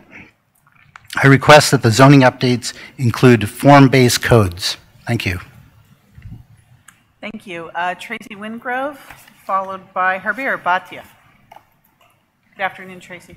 Good afternoon, and thank you all for this very informative session. I just wanted to take a couple minutes to thank the council for your ongoing support for the libraries. I know you spoke earlier about the Mission Library Project, and I just can't tell you the positive reaction there's been in the community for this project. I'm around town talking about it quite a bit, and it's just universally applauded that the council has decided to take those measures. I wanted to thank you for your ongoing support and encourage you to continue to prioritize the library as a critical part of the city. And finally, to thank you for your support of our city librarian and the library staff. It really shows. Finally, I wanted to share a story with you about what it's like to be at the library and what patrons think of the library. I had an opportunity last week to meet with a donor that I hadn't met before. We met at the library. She showed up. She's a young woman. She had a toddler strapped to her chest, and I wanted to thank her in person for making a generous donation to the Library Foundation. And I always like to ask donors, what inspired you to support the Library Foundation? And she said, well, I come to story time. We've been coming since he was an infant. We really appreciate that. My husband and I have come to the trivia night and the murder mystery night. We really take advantage of the programming here at the library. But she said, most of all, she said, it's become my community. This is where I met the moms that we've created a play group. This is where we've met adults that we've become friends with. So I just wanted to share with you the impact that the library has on the community. It is an integral part of the community, and it really helps people feel like they are part of Santa Clara. So thank you so much. And thank you, Tracy, for your role in the foundation. The foundation is so supportive of the library, which is tremendously helpful. So thank you. My pleasure. Thank you. Herbir? And then Kurt Vartan. Good afternoon. Good afternoon. Thank you for giving me this opportunity. And I really have to say, Deanna, and to the whole staff as of today, I don't get giggly over such things, but I got giggly this morning when I woke up to see how we opened up the strategic planning for our budget using data to create insights. And me being an electrical engineer, that just means so much. So thank you so much for that, because I think that helps us be objective and gives our leadership opportunities to have the tools to make the right decisions. So thank you so much for that. I'm very hopeful after this morning's start. So a couple of things, and I have to just make sure I don't forget to say this. I'm not speaking as a commissioner. I am speaking as a resident and a person who has had the chance to be on multiple organizations. One, of course, being the commission. The other are the chamber, as well as the Library Foundation. Yeah, talking on this after Tracy, it's always harder because she's so much taller than me. So a couple things I just wanted to make sure those don't get, they don't slip through the cracks. The gentleman behind me, Suds, who's the one who actually came up with this, and I want to make sure people know that he thought of this, but I'm just reminding everyone, we definitely need to take advantage of art fees. We are doing so much work to determine how we help our city be more beautiful in many ways. I don't mean just physically beautiful, but in terms of quality of life.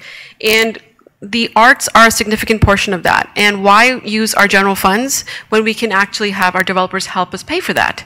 So art fees is something that we've been talking about for almost, I think, 2 years. And I just want to put that as a reminder that I really hope that somebody puts some time towards that to, research and see how art fees can be used for our city.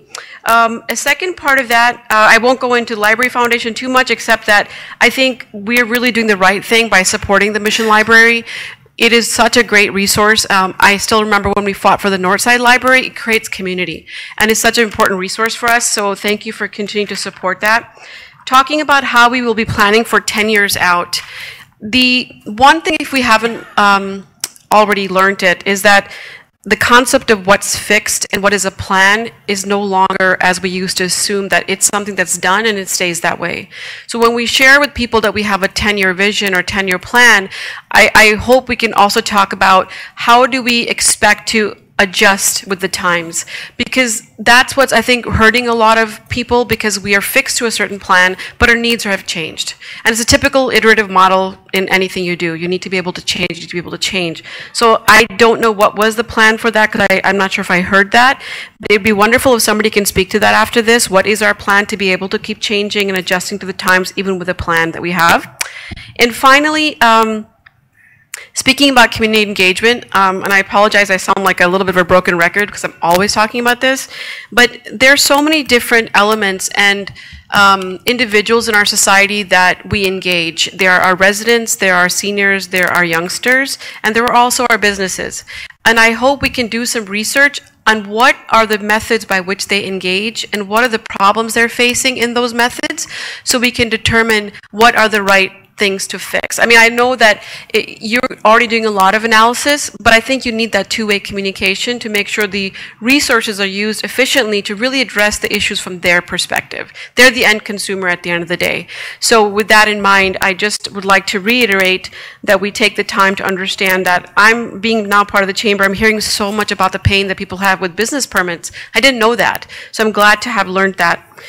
And finally, thank you for this opportunity and doing what you guys do. I know it's not easy. We push you guys a lot, but keep collecting data. It's the best way to keep it objective and keep us with strong insights. So thank you so much. Thank you for your comments. Kurt Bartan, and then Anna Vargas-Smith after that. Afternoon, Mayor, Council, and staff. So I'd like to just give just some personal reflection on the format and the content. I thought compared to prior ones that I've attended, this was really wonderful. So just kudos to staff and putting this together like this in this format. Also like to just make sure that don't let City Place kind of engulf this entire city's resources and suck all the oxygen out of the city. The agri-hood needs some oxygen, and it needs plants to grow.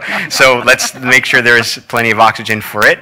And also, hopefully, we'll get a chance to talk about other business strategies and business structures.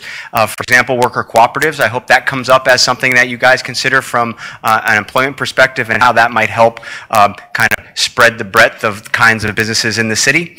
And lastly, it's really that I'd like to just kind of recap is planning for the future and how to really think about that in your thoughts, and hopefully just to think about that of how placemaking and place-led governance and creating great places is really in the forefront. The old marketing term, you got to hear it 3 times before it sinks in. Well, this is now the 3rd time I'm up today. Thank you for letting me speak 3 times. That's awesome. And I hope placemaking really ties into what you guys do, and to think innovatively and out of the box to be the creative engines that we are here in Silicon Valley. And I'd leave you with this final comment is precedence is incongruent or non-compatible with innovation. You can't innovate something that has already been done. So that by definition, innovation is doing something new. So don't always look to precedents to go figure out how to go forward. We're in a unique place right now, in a unique time, with unique conditions, and there ain't nothing in the past that's going to tell us how to do this. So I hope that we take those bold steps together, take some risk, and take some, know the community is here to back you. So thank you very much. Thank you, Kurt. Anna Vargas-Smith, please come forward. And then I don't have any other cards after that. So if you'd like to speak, you can just pop on up. Hello, everyone. I'm a resident of Santa Clara, a longtime resident. Thought I'd walk up to the mic this way. You pull it down a little bit so we can all hear you. You can hear me? Thank you. Yes. Lisa, good to see you again. Kathy, Debbie, Teresa, nice to meet you, Mr. Coldstad, Caserta. I hear a powerful message throughout everyone who spoke here today, and I'm definitely in line with the message. Hi, Deanna. On the eve of the Women's March, this is why I'm here today, and I won't be here tomorrow, but there's a lot of positive energy in this room, a lot of women present, and I think we really are excited about the changes that are going to come to Santa Clara. And a couple messages Lisa mentioned, I'm all aboard on. More community involvement and placemaking. I think this was a common thread even with Kurt. Santa Clara is going to be something really soon. And having grown here, went to St. Clair, Santa Clara High, all of that, I just thought we never had a downtown. We were so small. I mean, where did people go? I was in Campbell mostly, or, you know, Saratoga and places like that. So, and becoming Silicon Valley, this is shocking. We are Silicon Valley. There should be, we're on the map. We have a 49ers stadium. People will watch all the football games, and they're going to look at Santa Clara and go, what is Santa Clara? Where is that? It's not just the Golden Gate Bridge, which is what I see on TV. So I'm really excited about all this discussion going on, because I think we're going to be on the map really soon, you know?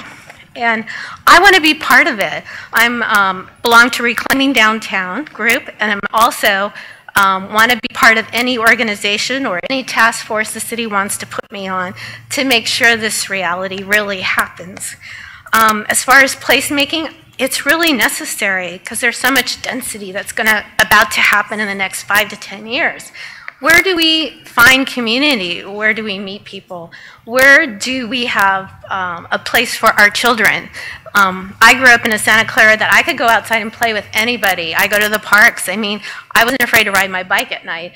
I just want to find, I want my kids, my godchild, my relatives' children's to have a place to go to for that and feel safe. And I think Santa Clara is still a safe place. So my concern is, how do we make this all happen together? You know, the community, the residents, make placemaking, and I just want to be part of that, so I'm volunteering today. So I'm glad to hear that downtown is also a priority and on the top 5, and City Place is another place that's going to be a top priority. So all these people who live in Santa Clara can now go somewhere and be proud of their city. All thanks to everyone on the City Council and Deanna to making this a reality. Thank you very much. Thank you. Thank you for your perfect timing, too. Thank you for your presentation. Good afternoon. I'm afraid I'm going to take a head over these feet on this thing. Good afternoon again. Thank you again, Deanna. You've done a great job in putting this all together. One of the things Anna just said that I agree with wholeheartedly, and that is we need to have more community engagement. There was a list that's going to be presented to you this coming Tuesday that has kind of the teachers' pets picked on it for who that person wants on their committee. That has to stop. It needs to be an open selection process of who gets selected, even if we're going to start drawing names out of hats. Just to have who they want versus who wants to be involved, I think we need to start doing things differently and start having a different cross-section of people. And maybe that has to be more random and less predictable. Like I had said when I got up here early, every single staff person is going to want a new office and more staff. It didn't take a crystal ball to figure that out. That's just in people's nature to do that. I think all of our people are going to have to realize that a new city hall is probably not in their cards either, considering the money situation we have, and I think it's going to be a new dynamic for them too. One of the things that I asked several years ago and still haven't seen is whatever happened to the Agnew's Auditorium? What happened to the Agnew's Mansion? It's part of the we don't finish things. We start projects and then they just kind of go, like a big raw egg on the floor. We get development agreements and we don't pay attention. We need to have that general auditor. That should be the first thing on the list. The second thing should be our downtown. When we do city place, please, for God's sake, don't abandon the rest of the city like you did with the stadium. That's how we got so screwed up with the Apple project, because the planning department screwed the rest of the city. They didn't pay attention to what was going on. They had the head so far into the project over here, they forgot. The city is just not the stadium. We can't repeat the same mistakes over and over and over again. I think you need to have more citizen engagement. Perhaps we need to have a citizens audit. Have citizens look at numbers. Maybe that's another way you could do away with some of your public records requests. Have citizens that say, hey, I've seen the numbers. Maybe that would help you get some of the stuff off your plate. I still would like to know why we're not using the auditorium at Agnews. We have the right to use that. We need the public space. Nobody's paying attention again. It's been a good afternoon. We've got a lot of things accomplished, but you know, the presentation on City Place, I didn't get a kernel of information out of it. There's a lot of noise, but no content. Thank you, Debbie. We need to find out what we're moving forward on, what we're going to do, how it's going to affect us, and let's do it in an open forum so we all know what's going on. It's our city first, then you work for us. Thank you. Thank you. Anyone else like to speak? Please come forward. Okay, seeing none. Okay. Oh, is that? Oh. We good? No, Okay. I didn't. I heard something. So, Okay. No, sorry about that. Okay, so we're going to move towards wrap up here now, and it's not going to take us very long. So we will. You'll notice on the working agenda we had 40 minutes for the wrap up, and that was building in some buffer. And thank you, staff, for being concise and efficient and on task. That we don't need that extra buffer time. So just by way of summarizing today, so lots of information given to you today, lots of information given to you today, obviously all around the operational operations of the organization, big umbrella from your city manager in terms of overall, and then the individual departments. We do have 2 more departments to go, cluster 4, so we'll pick those up tomorrow morning with fire and police. So just in terms of today, what was most useful to you today? What was most helpful to you today? What's the one takeaway, the key takeaway that you're going to walk away from today's session with? I didn't have to put any dots on anything. Okay, very good. There was no dot voting today. And there will be no dot voting tomorrow either. Okay, excellent. I think a snapshot of our current situation of where we are financially and otherwise with each department is just tremendously valuable. Excellent. For both, I think, for me as well as the public. Good. Thank and you. I Thank you. saw support for that point from over here as well. Okay, good. Anything else today in terms of takeaways? Most helpful, most useful to you? With that, so that's great. That's wonderful, and that really did achieve what the purpose of today's session was. And again, we'll pick up tomorrow with police and fire in the morning, and that will conclude the department presentations.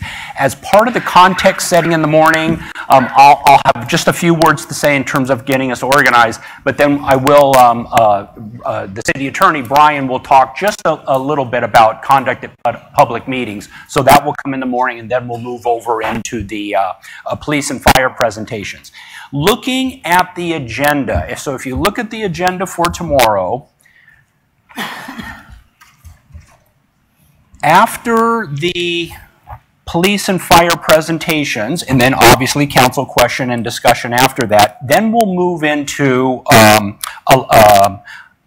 review of current policy priorities. So in your packet, in that you obviously have the staff report that has the priorities in there, but you also have a 2017 work plan tab that lists your 6 strategic pillars with all the projects underneath those. So you have it in that place, and then you also have it on the slides that are after the fire department slides.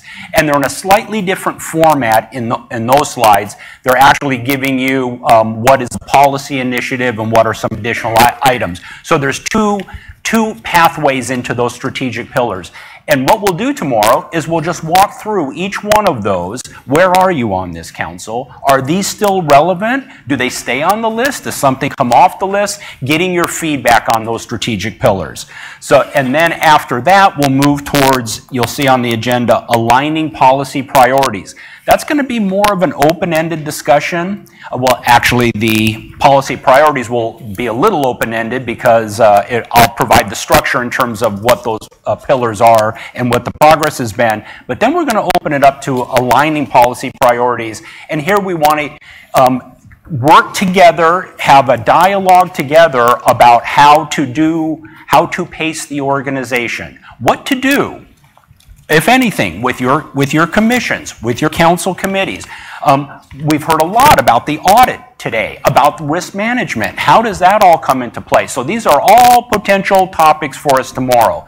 And the way we're going to structure that, if you look at the very bottom of the agenda for tomorrow, these are staff recommendations. So tomorrow afternoon, we'll go through those and check in with all 7 of those. And so just so we can get organized for that, adopt budget principles. So one of the tabs in your packet are budget principles, and it's on one page. I believe there's 10 principles there. So we'll take a look at those principles. Do those work for you? Do you want to adopt those principles, and we can move forward with those? The second recommendation mentioned earlier, direct staff to initiate revenue opportunities. Heard a lot about that today. Expenditure growth management effort to stabilize a 10-year financial plan. So we'll check in with you. Are you want to approve that to direct staff to engage in that task? Number 3, support and approve transition to a 2-year budget development process. So we started that conversation today as part of the overarching operation state of the organization. So we'll check in with you on that tomorrow. Also, as I mentioned, validating those strategic pillars. You have 6 of those. We'll go through each one of those. Are those still relevant? Authorize the city manager, number 5, to make amendments to work plan items in alignment with council direction as needed. Which leads into number 6, which is to develop a work plan, including resource to initiate services mentioned in this report. And there's where the risk management comes in, the auditor comes in, and so forth. And then the very last one is direction the staff to bring forward to council actions that are administrative in nature and result in building staff capacity, streamlining administrative processes, promote efficient use of resources, lower costs of providing services, streamlining, continuous improvement. So directing staff to take on those efforts as well. So we're not going to answer those today, but just you can think about those overnight, and we'll revisit those tomorrow afternoon. Okay, with that said, then any questions at all from council? Any? Yes. Okay, so after you just did all that, all right. So how I'm getting this, Deanna, is we're going to stay at that 30,000 foot level, maybe come down to a 25,000 foot level, and then you will get back to us where the money, how this is going to, the resources and the fundings and whatever, you're going to get back to us on how this is going to look going forward. Staffing issues, you know, the basic foundation, how we're going to fix this, where we're going to go. You'll come back to us as the plan goes forward. The work plan, you said work plan? Yes, yes. Okay. Yes, you already have the beginnings of a work plan under the 2017 work plan. Right. We'll continue to update it and make adjustments to it as your own priorities change. Okay. Good. Other questions? Good. Anna, anything to close us out here Absolutely. today? I want to thank you for an incredible day. I think it was time well spent on looking beneath the hood, as I mentioned, as we open this. We have a lot of work to do tomorrow, but I think we're off on a good path in terms of understanding the state of the organization, our strengths, our weaknesses, and areas that we need to continue to look at. I don't want to take too much of your time, but there are some key people in the room that are critical to having today's event happen. I've already thanked the executive leadership team for putting these packets together and working diligently over the last couple of weeks to allow for us to inform you of the work below the hood. But I also want to call out Jennifer Yamaguma, who's here, who has just worked tirelessly to put the packet together. Elizabeth Elliott, she may not be here anymore. Back here. Back there, Elizabeth has also been Wake behind up, the she's scenes. asleep from putting the packets Yeah. together. Yes. And then Maria, Michael, David, and two are here who have been our production team to make sure that we are live streaming for transparency purposes, but also just keep us ticking throughout the day. And so this could not have happened without their incredible efforts and diligence and commitment to us. So thank you, staff. I really want to thank everyone because this looks so seemingly easy, but it's not. And I have never experienced anything like this before in terms of a session of this nature and of this magnitude with this much quality information coming forward. So it's obvious that so much work has gone into this production today, and this amount of information streamlined for our public and the council. So thank you so much. This has been such a meaningful session, at least for me, and from what I'm hearing from the council, and even the members that have been in attendance. So we look forward to tomorrow, and just a huge load of thanks to all the staff that put all this together. It took a village for this one, so That's right. thank you. Very Thank you. And we'll see you all at 8 in the morning tomorrow. We'll get started. It's not 9 o'clock.